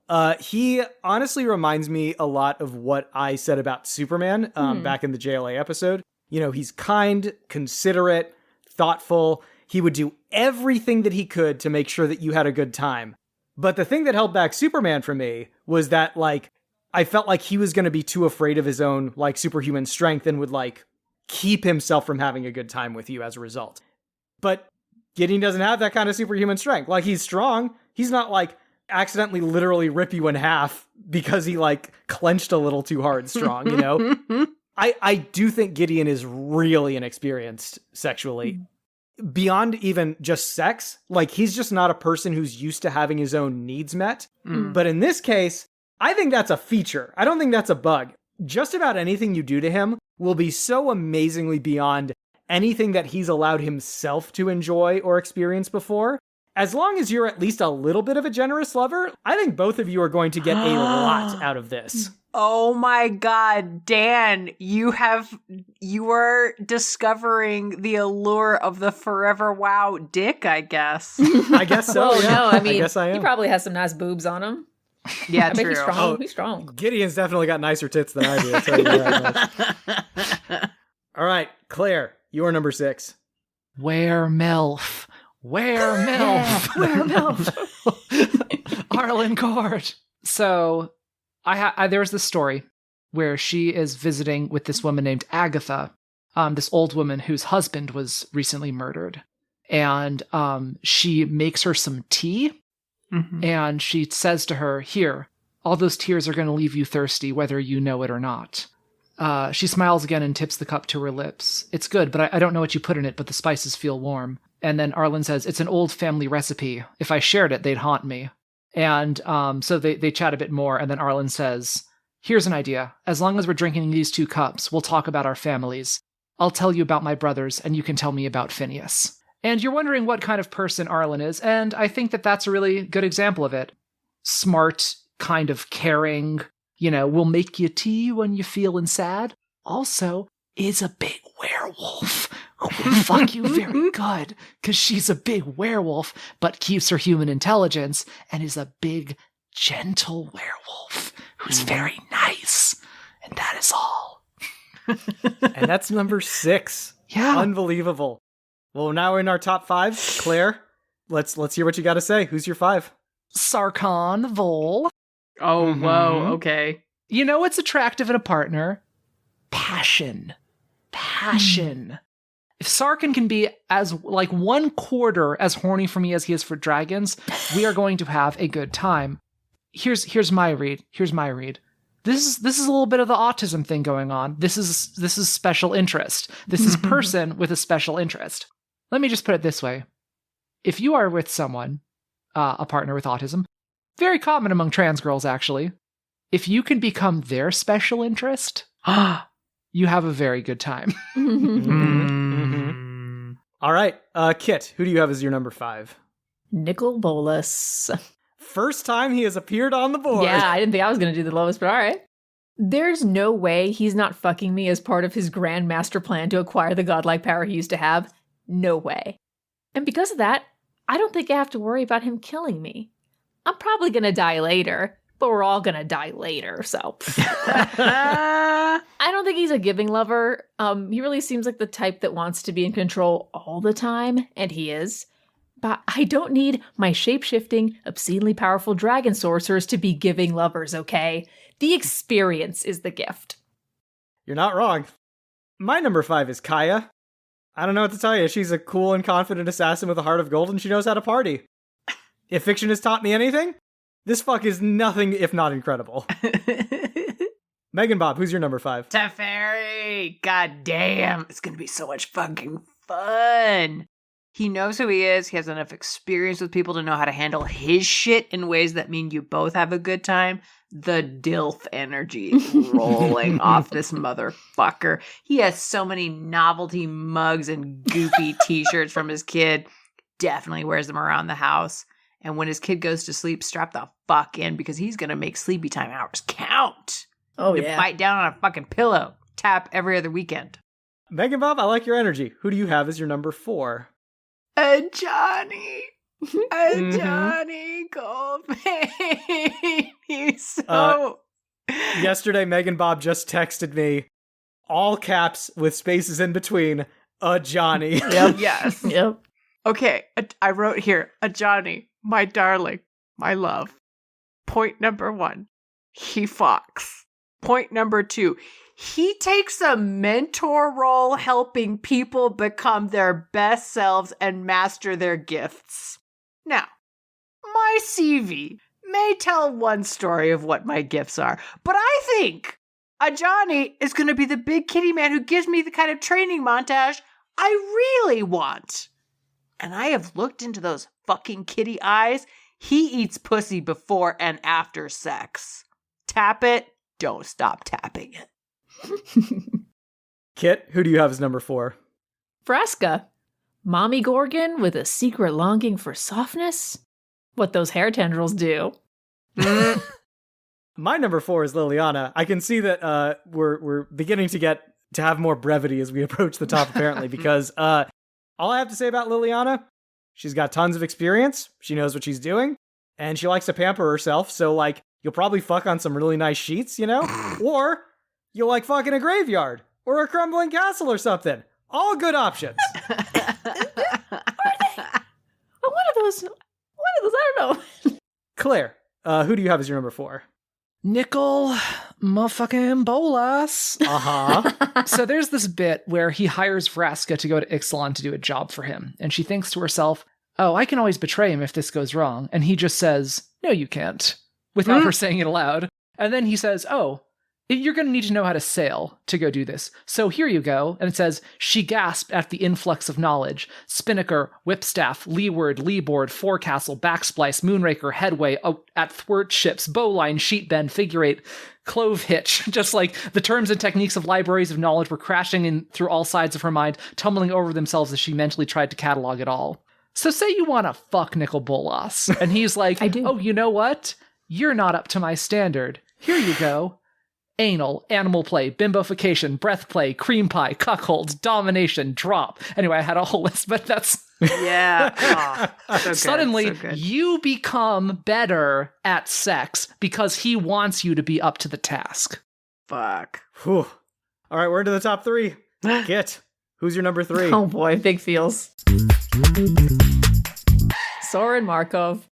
All right. Mm-hmm. I love this bad guy who's constantly roped into being a good guy. He just wants to be an evil vampire, but goddammit, he's gotta save the world again. Because of this contrast, I had such a hard time sorting out how this dude fucks. Will he lure me to his bedchambers with selfish intentions only to realize that it's in his best interest to give me the fuck of a lifetime? I guess that all depends on how into me he is. Best case scenario, I think he's the ideal villain fuck. He's not so evil and mysterious that I need to be worried about non-consensual pain. Looking at you, Ashiok. But he's going to deliver on those Dubcon daddy vibes for sure. I'm going to cut in here because my number 3 is also Soren Hey. Markov. Hi. You have a lot of options for a hookup with Soren, and all of them are good. You know, he spent thousands of years just chasing his bliss throughout the multiverse. So, like, you can get the kind of, like, reckless fun fuck with someone who absolutely knows what he's doing. You can get, like, the dark, seductive vampire fuck where he, like, leads you through his castle by the light of a candelabra and then looks at you lustfully with those golden eyes when you reach his bedchamber. But he also has that soft and wounded core to him that's seeking out something real and meaningful. Whether you're in it for the long haul or you just want, like, a fun and memorable one-night stand, get you a vampire who can do anything. This is beautiful. Claire, who do you have as number 3? Liliana Vess. All the reasons you might expect. But I was rereading the articles, and something I had forgotten is that she's really funny, actually. Like when she's a part of the Gatewatch. And there's this thing where she goes in to check on Chandra in the morning, and Chandra's like slept in, and she's like got her hair all messy, and her room's all messy. And, you know, in a very caring way, Liliana tucks her hair behind her ear, and she calls her sweet girl. Oh. I am dead. I am dead. Okay. Like, this is very compelling evidence. She might use me for meaningless sex and then never call me again. On the other hand, she might genuinely connect with me on a human level and have that thing that she had with Chandra where she kind of takes you under her wing and, you know, she's your little bud and you're sitting in the corner and whispering about everybody else at the party. On a third hand, she might kill me and reanimate me into one of her eternal servants. On a fourth hand, none of these options are bad. That just leaves Meganbob. Who's your number 3? Jace Beleren. It's very specific. Sad and lonely and doesn't even fucking know it. You think this dummy hooked up with Vraska because it was true love. It's because this boy is desperate for affection. Jace Beleren, however cool he thinks he is, and he thinks he's very cool, has jerked off alone in his room thinking about laying his head on your lap. Because that is how much he would love to stop using his brain and just be your adorable little pet. Tap until he purrs. Perfect. We are now at number 2. I will start us off. My number 2 is a Johnny Goldmane. Yeah! Fuck that lion man! Yeah. I mean, he's strong on fundamentals for one thing. You know, he's warm, generous, giving, experienced. Hands down, I'm going to say it, the best cuddler on the list. But more importantly, he can see your soul. He knows who you are down to your very core. Now, of course, on a surface read means he'll be able to very accurately predict exactly what sorts of things you're into sexually. But also, a hookup with him would lead to some really deep conversation that would actually meaningfully change the course of your life for the better. And that's pretty good. Damn. Claire, who is your number 2? Chandra Nalar. Look, sometimes you can just look at someone and know that they know how to ride dick like a champion. Chandra wants to have that intense, aggressive, sweaty, athletic sex for like 3 hours. And she's going to be moaning and yelling the whole time. Cannot have her over when your roommates are home. She's young. She's passionate. God bless her. But, you know, I think outside the bedroom, she might start to wear on me a little bit after a while. She's the sort of person who, lying in bed together, and she's just like doom scrolling on her phone and then getting into yelly fights on Twitter about politics, a lot. And then she wants to tell me the whole story afterwards, like a beat by beat of like the fight she had with some rando. And I'm like, God, baby girl, darling, I just don't care. Like, yes, I'm very upset that the rainforest is being destroyed, but you are making yourself miserable by being on Twitter. Please log off and come eat this chili that I cooked for you. So, all right, Meganbob, your number 2. Nicol Bolas. Evil daddy. Daddy is so powerful, and he has enough of an ego that if you're his, no harm is ever going to come to you because that would reflect on him. But you're his little pet, and he's going to show you off. So, if you don't want to sit naked on a pillow next to him and engage in the Ouroboros that is him, like, stroking you and you're stroking his ego, preferably while the two of you are ignoring all of his underlings reporting to him, then this is not for you. But if you are ready to obey when he says, scream my name louder, pet, I want them to know what they're missing out on, then this is very difficult to beat. Tap until daddy tells you it's time for bed. And Kit, who do you have at number 2? Arlen Cord. Werewolf MILF! But she's conflicted about being a werewolf. Not when I'm done with her. And this is another furry that's going to treat you right. I had such a hard time choosing between the werewolf or the lion man at first, but you know what did it? The barbed penis. Sorry, Johnny, we'll figure it out, man. All right. We've made it. Here we are, top of the list. Everyone's number one. All right. And I'll start this one off. My number one is Nicol Bolas. Hey. Yeah! Oh, wow. Fuck Daddy Yes. good, Dan. You really Yes. are a Sarkinvol, aren't you, Dan? Bolas So much. is a 30,000-year-old elder dragon. Yes, Super he is a secret. supremely powerful and experienced spellcaster. But the thing about Bolas is, he completely and totally understands people. The vast majority of the time, he uses this deep understanding to manipulate his enemies into doing his bidding for him. But if he turns this willpower and insight toward your sexual gratification, you will never stop coming. He is so That's a good. nightmare.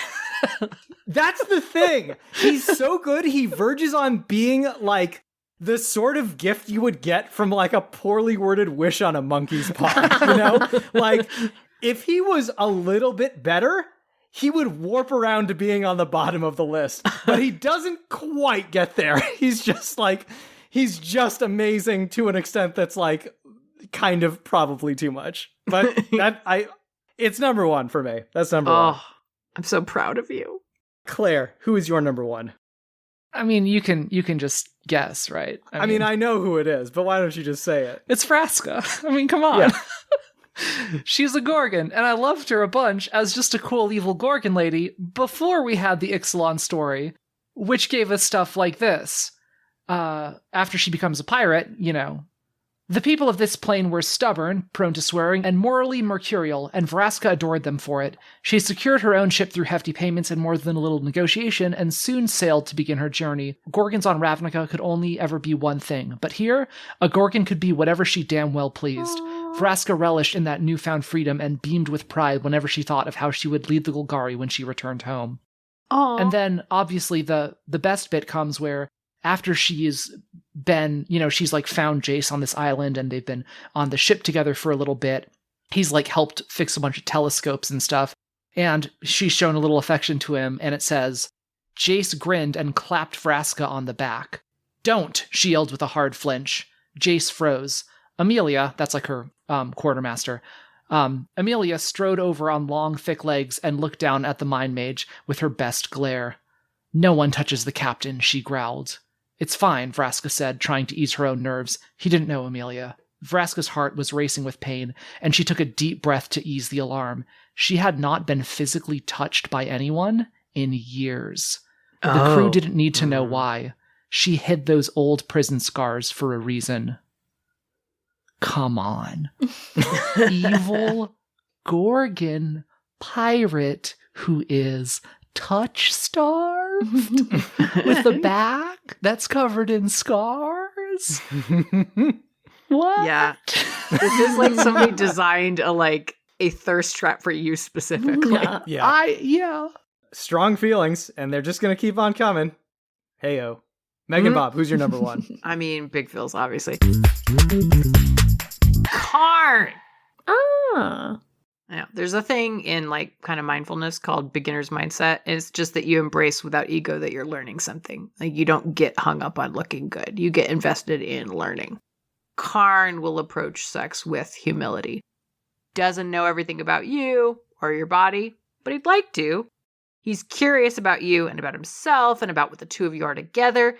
And his capacity for deep emotional connection means that you are never going to get something like anonymous from him. Now, Karn also going to tell you the stone cold truth. And if you are not ready to have someone stop mid-fuck, maybe the first time, and say, I have never felt more alive than I do right now, and I want you with me forever, maybe tap elsewhere. But if you're brave, tap forever with your whole body and soul, you fucking coward. All right, and that just brings us to Kit. Kit, Go tell off, us all Kit. about your number one. Big feels. I am who I am. I own a Jace deck, and I want to own that Jace dick. You know what, like, my biggest weakness is? Intelligence and a sense of humor. Put that into a flawed protagonist, and you've got some catnip. Even if a character isn't my type, as soon as I see those traits, my face goes from kombucha girl bad to kombucha girl good? But how does he fuck, right? I think he's a secret forever wow boobs. This kind of fits with Claire's like, oh yeah, magic nerd, right? He's kind of a nerd who's drawn to bad girls. Hi, Dan. And I think he likes a femdom. I think he lives for eating pussy, or possibly cloaca in Vraska's case, who knows. He also uses illusion magic to make himself look better. Oh, Henny, that's okay, no judgment. In fact, hook me up, and let's really explore this space. Now, I do have to acknowledge his faults. He used to have a big problem with acting upon the belief that he knows better than others. He took away his friend's agency in a big way one time, but he's done a lot of growing since then, and I think his biggest fault now is the wall he puts up from the fear of hurting his loved ones and being hurt by loss. Ugh. How sad. How sad.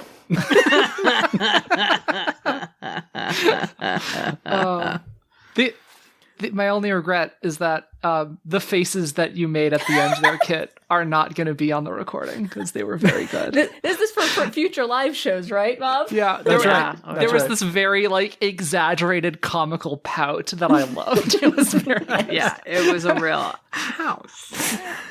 Yeah, All right. No, very good. Oof. Boy, oh boy, this has been an intense night for sure. No, we have to all go jerk off and then come back for Let's Unpack That. Well, are we jerking off first this time? All right, well, I'm already done. Well, I guess. All right, well, I guess we'll meet back here in 20 to unpack that. What do you think I was doing during my Jace thing? Claire, I have a question for you.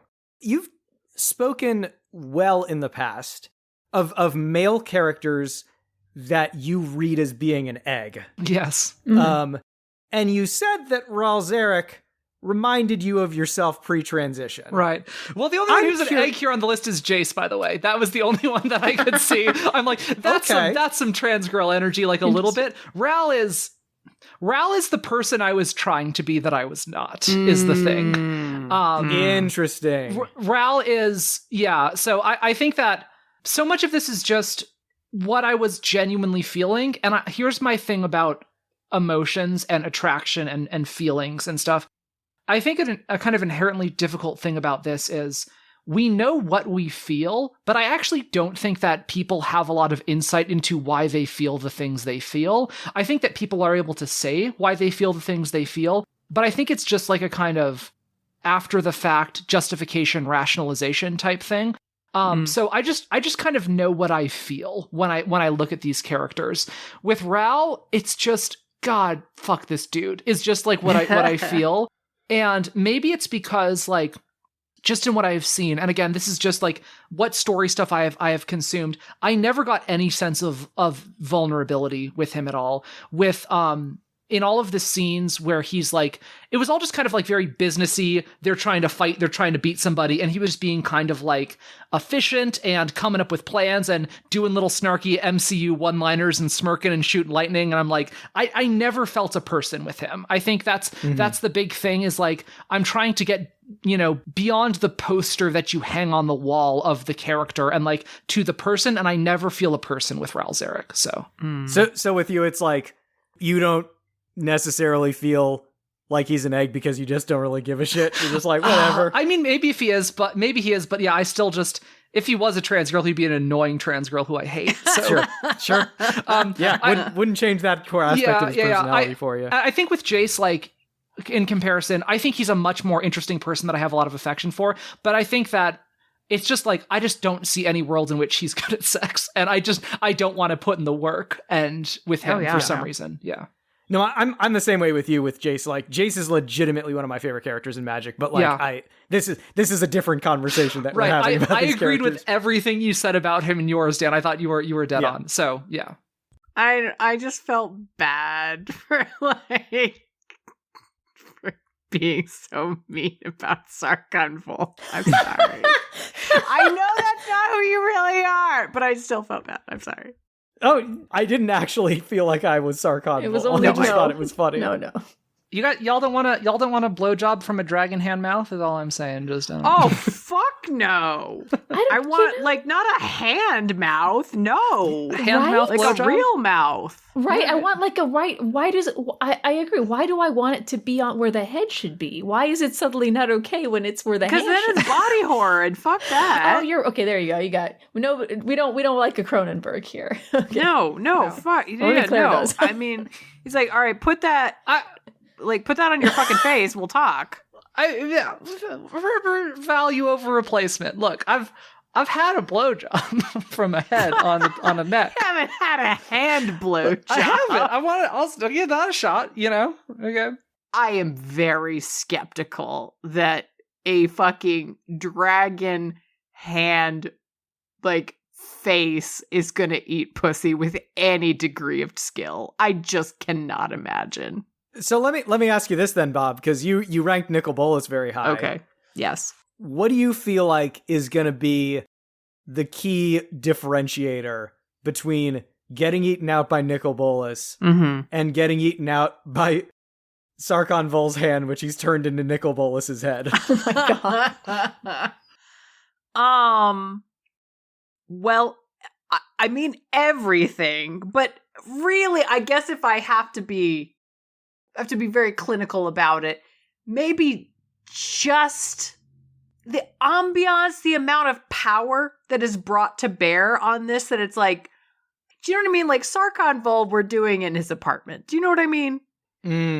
Like Nicol Bolas, this is a whole fucking thing. This is like you are on a table that he has like lots of documents on that are probably very important, but he's like, I don't really care about that right now because I can afford not to give a shit about it because I am that good. So, like, this is more interesting to me at the moment. Don't worry, I'll file that paperwork in a minute. And, like, that you just get to be at the center of this thing that is, like, overwhelmingly powerful and dangerous, and that everybody around you is just, like, trying to, like, not look, but also at the same time going, like, should we? Like, is this going to be important later? Like, oh man, no. Being the one person on somebody's good list whenever this person is like, I could kill everybody here. And Sure. Really no great loss. Like, yeah. Like, Bolas has options, you know? Sarkhan Vol, he's got nothing but free time. Yes, exactly. And like, but would I, like, IRL fuck Sarkhan?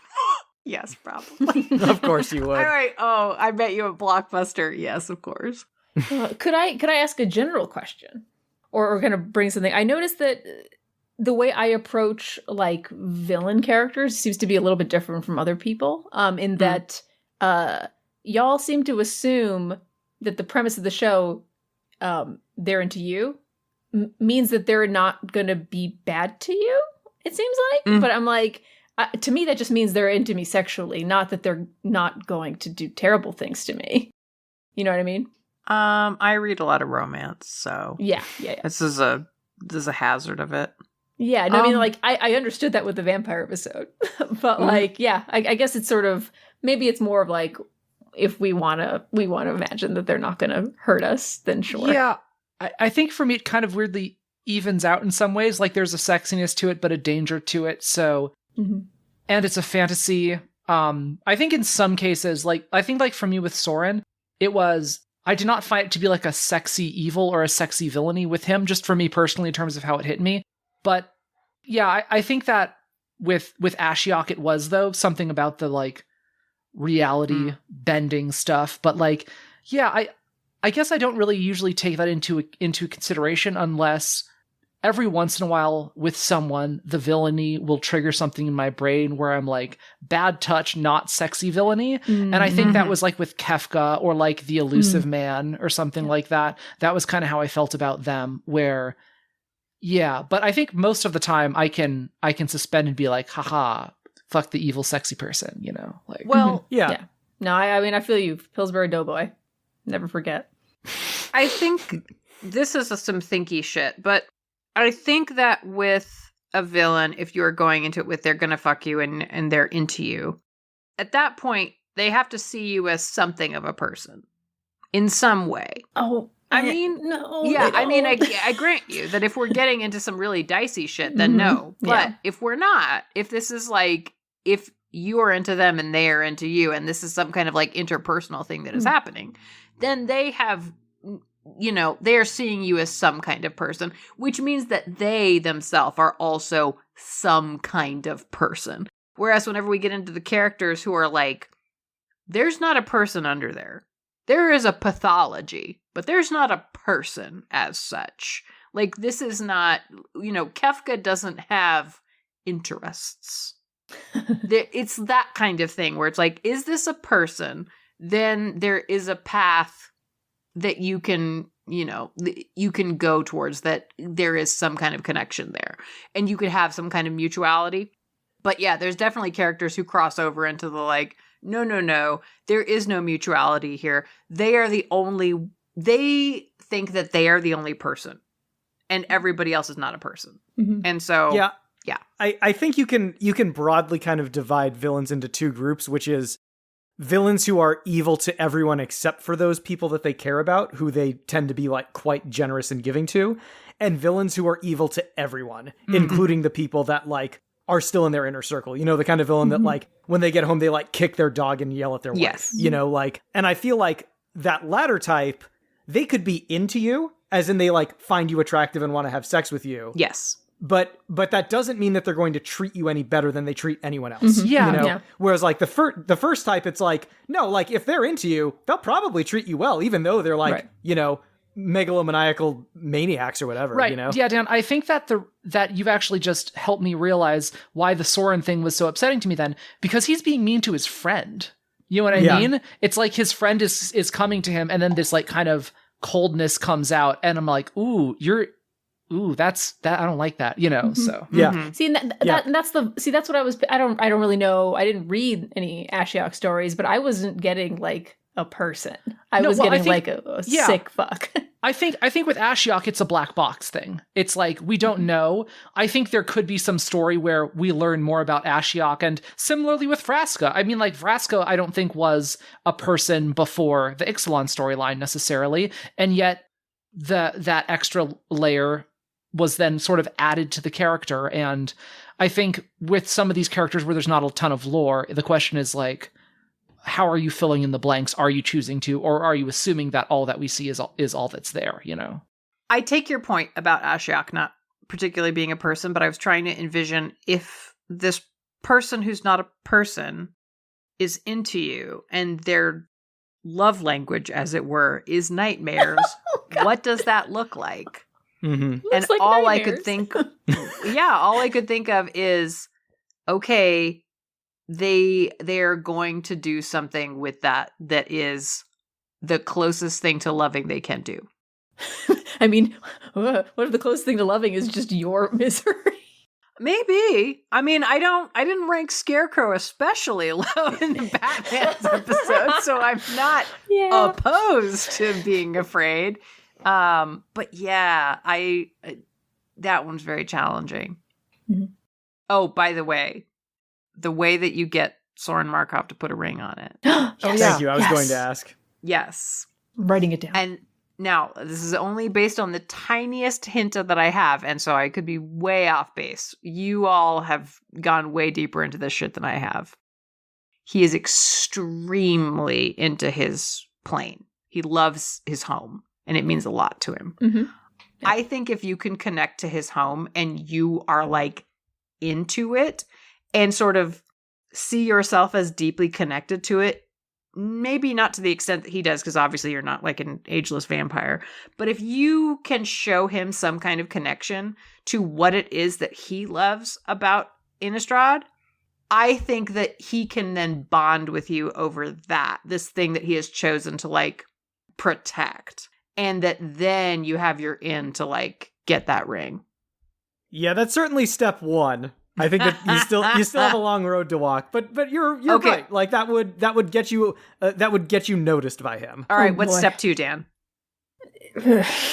Hand job in a closet. Yeah, probably. I think that'll do. That'll Okay. do it. It's a 2-step thing. I'll tell you what, the fucking wedding is going to be disturbing.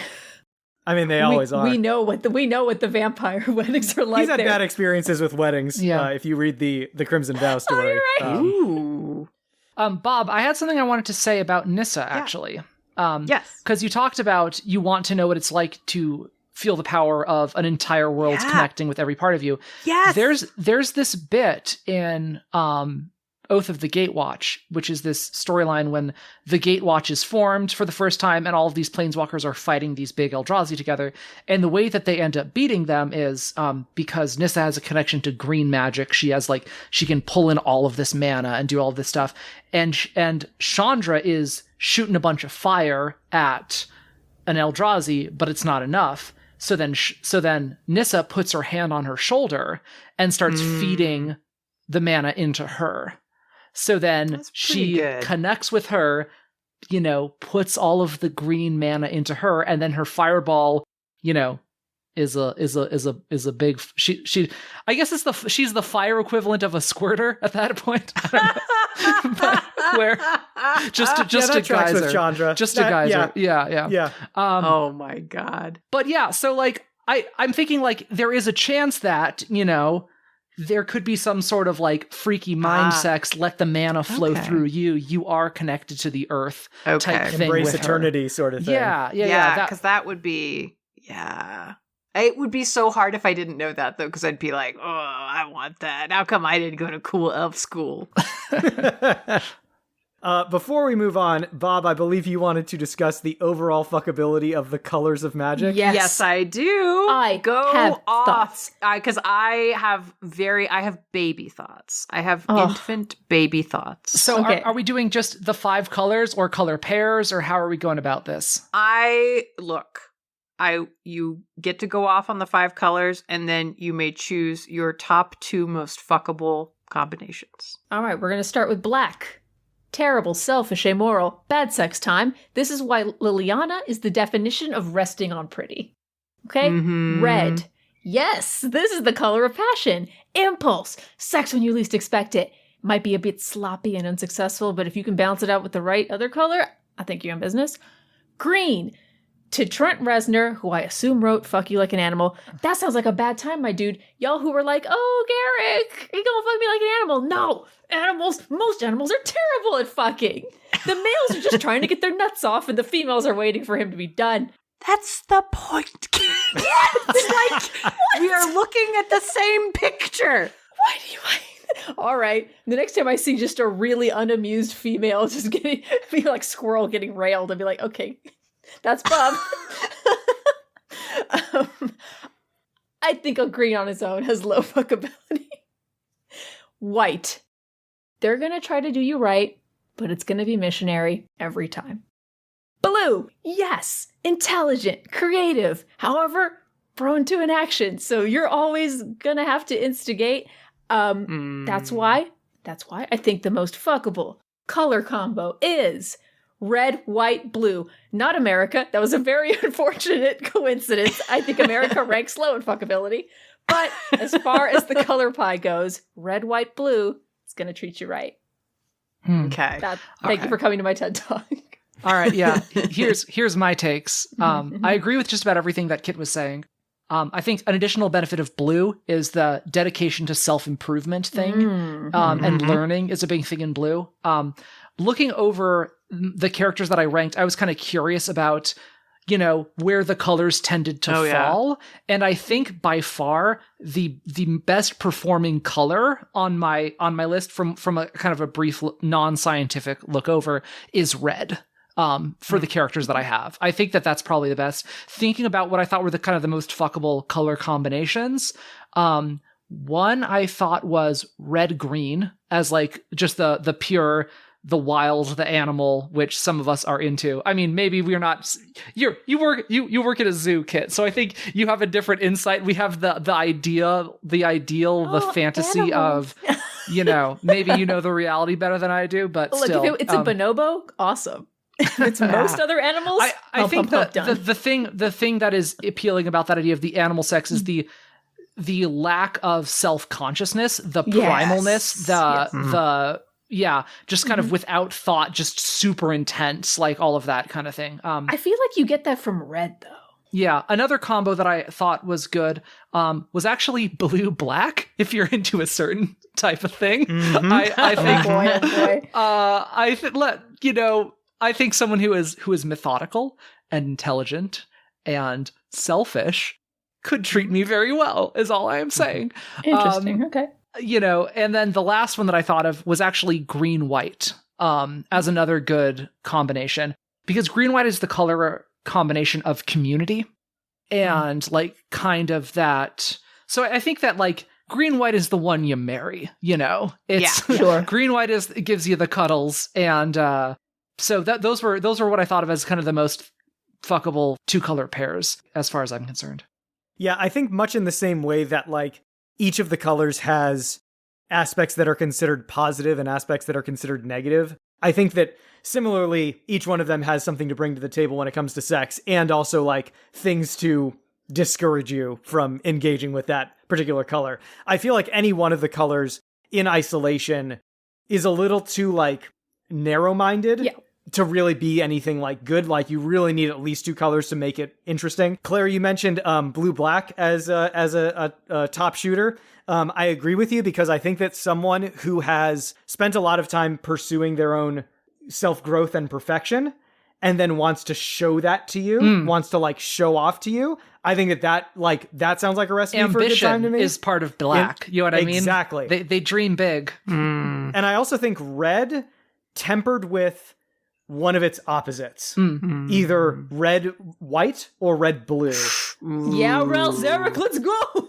Yeah. No. Also red green. You mentioned that, which isn't an opposite, but yeah, just like having the passion, but having either like a concern for boundaries, which white would give you, or like a sort of framework for like pursuing a goal within that passion, which like blue would give you, or just like an overall concern for community, which I think green would give you. Like any one of those combinations with just like fire is the engine driving it. I think any one of those would be good. Yeah, I think if I had to pick one, it would be red, with the best fuckability. That's probably true. What are your baby thoughts, Bob? Black's probably mean because it's selfish and has also probably gooey because there's a lot of dead things. White seems boring. White seems like there's going to be a lot of like, you're supposed to, let's make love. Oh, I'm not inherently opposed to that, but if that's your come on, get the fuck out. No, white is let's make a family. Let's reproduce for the good of the community. White is close your eyes and think of England. Exactly. This is why I'm like, no, I think blue, man, I like blue, but blue seems like they got sub routines going in the background that are gonna get in the way, and I'm like, is this helping or hurting? Is it? That's called ADHD. What's going on in there? Yeah, green seems like pretty good. I know they're going to be in it with me. They're not going to be elsewhere. They're going to be in the room, which is great. Red seems like they're going to be in the room. And like maybe 2 in the room? I don't know, man. Red seems like they might be too much. I don't know what that means. Sounds like green is kind of your sweet spot. Green seems like if I got to go like all or nothing, I'm like, green seems like, okay, we can work with this. Red seems like could be great, but also could be a lot. Like, I don't... Yeah. Yes. All right, well, we've done a lot of unpacking. Let's shuffle this deck back together. Yeah. And see what order these cards come up in. I'm running out of metaphors very quickly on this episode. Let's get it. At the bottom of our list, which starts at number 16, because we have a few ties, the bottom number 16 is Tezzeret. Okay. I don't think anyone's shedding any tears over that. Yeah. I want to shove him into like a puddle.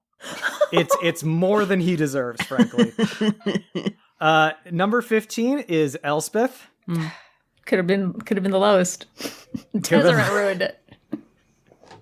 He ruins a lot of I things. think it's Kit. really weird how low she is. I just want to say, I know Kit is not a fan of her. I explained as best I could. For me, it was just kind of a lack of anything. And but Yeah, Meganbob ranked her the highest at number 10. I was going to rank her very low, but I was like, no, I'm going to try. Yeah. Well, It's more than she deserves. You did good. You Thank pulled her you. above Tezzeret. Number 14 is Ralzeric. Yep. Oh well, tried, buddy. You tried. No, fuck him in the trash. That'll be great. Okay. He'll be right at home. Fuck him in the trash. Number 13 is Nissa Ravain. I am pretty surprised at how low that is for her. But she boring. number 12, we have a tie. It is a tie between Nahiri and Tamio. There you go. Good luck. I could make that work. I'm gonna slip in between those two, and we'll Yeah, make for it sure, work. for Yeah. sure. Such different energies. Yeah. Number 11 is Gideon Jura. Yep. In a tie for number 10 is Sarkon Vol and Ashiok. Okay. Interesting. I think two people that people had some real split opinions What on. are they going to talk about? His greatest fear, not having dragons around to talk about. At number 9, we have Garrick Wildspeaker. Good for him. In a tie for number 8, we have Jace Beleren and Karn. Oh, okay. Okay. Each of those characters were someone's number 1. So, very impressive. At number 7, we have Liliana Vess. Oh. Meganbob. Gosh, can't believe you. Number 6 is Kaya. In a tie for number 5, we have Teferi and Arlen, who would make a terrific couple. Totally. Oh, man. They would Yeah. break everything. They Oh my would gosh, absolutely I would. want this for them. Oh, my God. You know what? No, canon right now. Yes. Yeah. They planeswalk over to each other like every weekend, and they're like, let's just shut the door on this hut or whatever, and just fucking. They were both in bang. the Innistrad double feature story. I should reread that and see if there's any chemistry. I feel like if you had like couples nights and they came over for like board games, or you went out for bowling or something, that couple would just destroy everyone at the game every time. yeah. Just like charades, no matter what it is, they would just wreck everybody. So, Yep. That's beautiful. All right, we gotta come back to reality. At number 4, we have a Johnny Goldmane. I tried my best to bring him down, but yet. Yeah. Well, you did good with this one, bringing her up. Number 3 is Chandra Nalar. Yeah. We have a tie for number 2. Number 2 is a tie between Vraska and Soren Markov. All right. And number 1, surprising absolutely no one, is Nicol Bolas. Yeah, get that dragon dick. Yeah. I'm a little surprised. I am 0% surprised. Daddy's he's gonna be so good. Yes. He's gonna be so good Yeah. to you. So our median is going to be whoever is in 8th place, which is a tie between Jace and Karn. Oh, wow. But Jace had 1 pick at number 1 and 1 pick at number 21. So I think our true median is Karn. Makes a lot of sense. Yeah. Yeah. Yep. Wow. All right, then. Huh. Yeah. He was my 11. So Yeah. there you Yeah, go. you picked it. You nailed it exactly. All right. So that's the final rankings. We have our true median. What remains to us now is to determine, on a scale of 1 to 10 boners, how fuckable Oh. do we find this universe as a whole? Oh, damn. There's a lot to fuck here. Yeah. I think my only hard no is Elspeth. Get the fuck away from me. Yeah, the gut, is drawing me towards the 7. But as I said earlier, 7 is the coward's number. If you want a 7, you push it down to 6 or up to 8. I'm pushing it up to 8. Very fuckable universe. A lot of variety, lot of big emotions. Like I said, everyone is very horny, and yet I feel like everyone is very bad at sex in this in a way that's very charming, though at the same time. Yes. Is just the general vibe. There's a lot of desire and a lot of passion in all of these characters. So yeah, I think it's an 8. Yeah. Yeah, this is a 9 for me, I think. Oh Yeah. wow. I gotta be honest, I am inches away from giving this a 10. Wow. Is this the fabled one that you told me of? It is not. That's Okay. something else. Mm-hmm. But Oh, now I want to know what the fabled one is. Well, I don't know either. Okay. I think, oh man. The thing is, like, I think I have to give this a 9 just because there are times when some of these characters feel like they were made by a committee in a boardroom. Mm, And Yeah. and I feel like they come alive when you, as Claire said, when you read an especially well-written story, that's where you, like, fall in love with these characters. Yeah. And, you know, it is weird to me. I think I was talking to Claire about this. It is weird to me that, like, Wizards of the Coast is like, all right, we need a Mickey Mouse character for Magic the Gathering. So, like, make Jace Beleren. And then a few years later, someone writes a story where he falls in love with a snake woman.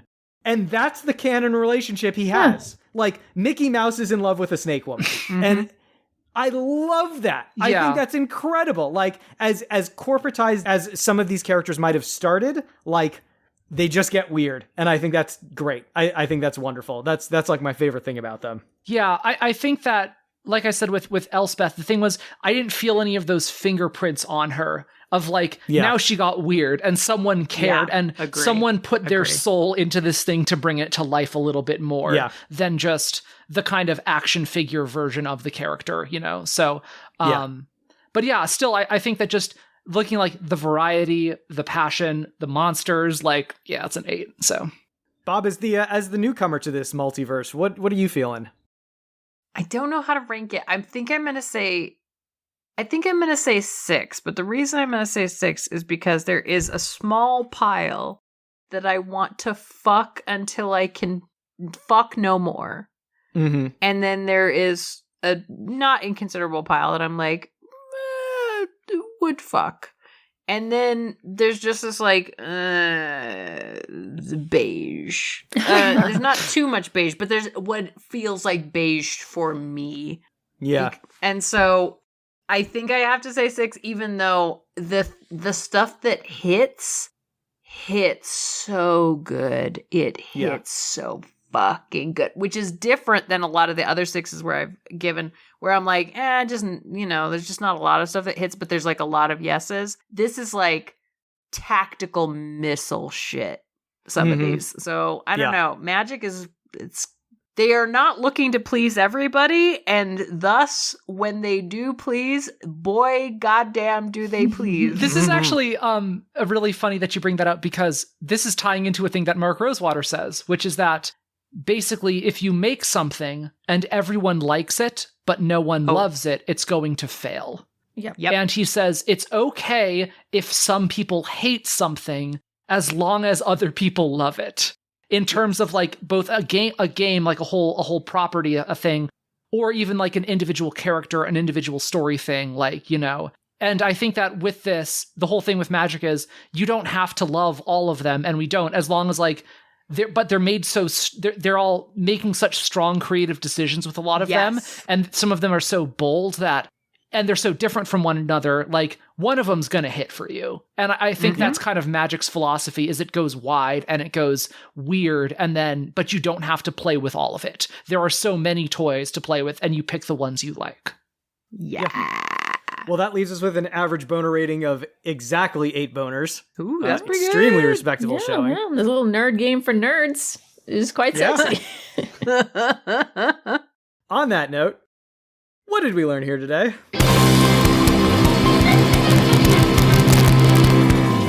I'm still trying to figure out what my dialogue would be in this game. Is this like our Planeswalker OC, or just us? Because if I show up, the thing I'm going to say is, why am I on this battlefield full of creatures? Someone save me. Oh God. Oh God. Okay, it has to Claire, be that's a terrific battle cry. Okay, your Planeswalker OC. My Planeswalker OC. Okay. I established that, unfortunately, one reason I'm not a fan of Ralzeric, my color identity would be red-blue if I was in Magic. Yeah. We have Yeah. talked about 100%. this before, because I am both logical and chaotic in equal measure, and messy and brainy. So, I don't know. I'd probably just make a bunch of lightning puns, you know. I just Oh, okay. I think my my hard choices planeswalker OC would say something along the lines of like, after I do like a move that causes problems to the opponent, Yes. just be like, what are you gonna do? Cry about it? Ooh. That's very good. That's extremely good. I think mine would probably all be pretty disappointing because my character would be trying to like play his emotions close to the vest, and be like, well, I don't want to seem like I'm trying that hard in case I lose. And like if I do win, then I want to make it seem like it was casual, Right. So Oh, wow. probably just like some kind of non-committal comments about the action, just like, oh, interesting. Or, are you sure you want to do that? Or, oh, I'm sorry, did something happen? I wasn't really paying attention. Oh my fucking God. All right, Bob, your Planeswalker OC. This is what we learned today, is what our Planeswalker Okay. OCs say. God, I'm trying to think how to... some variation on, like, we could have been fucking, but this is what you wanted to do. Yep, perfect. I like to think that Kit or Bob, or Claire, honestly, I would like to think that there's like a mode you can toggle where like anytime a creature or a planeswalker hits the field, your character just says either smash or pass. Mhm. You know? Oh, Yeah. absolutely. Oh, I just realized anytime a bird is summoned, I'm like, what a good bird. Yeah. Oh, man. Every time they summon, like, a kind of humanoid creature that's kind of weird, I'm like, oh, do you have their number? Mhm. How many dicks you think that guy has? All right. Well, I think that about does it for tonight. We've learned a lot. We've fucked a lot. Yeah. We've submitted ourselves to our sexual draconic master. Mhm. Does anyone have anything that they would like to plug? Play Apocryphana. It's also a card game, but it's spooky. I made it. It's on my itch page. Go on itch.io, search for APOCRYPHAUNA. Give Claire $5. It's a terrific game and everyone should play it. And it has cards. Whether you like Magic or not. Yeah. Yeah, you guys like cards, you fucking nerds. You're listening to this podcast. You gotta love cards. You guys all know my podcast, my other podcast, which is Garden Plots with Skeletor. It's a fun and funny audio drama in which you learn about plants. You get to hear me do a very unfortunate voice. No. And you hear some good jokes written by, among other people, our very own Meganbob.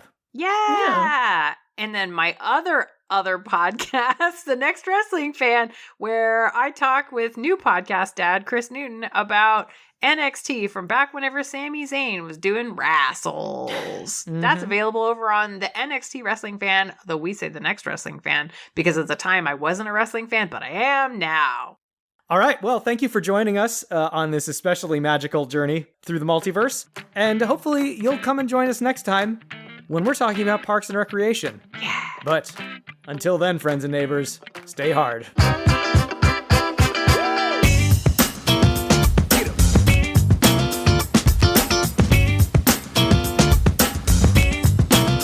This has been Hard Choices.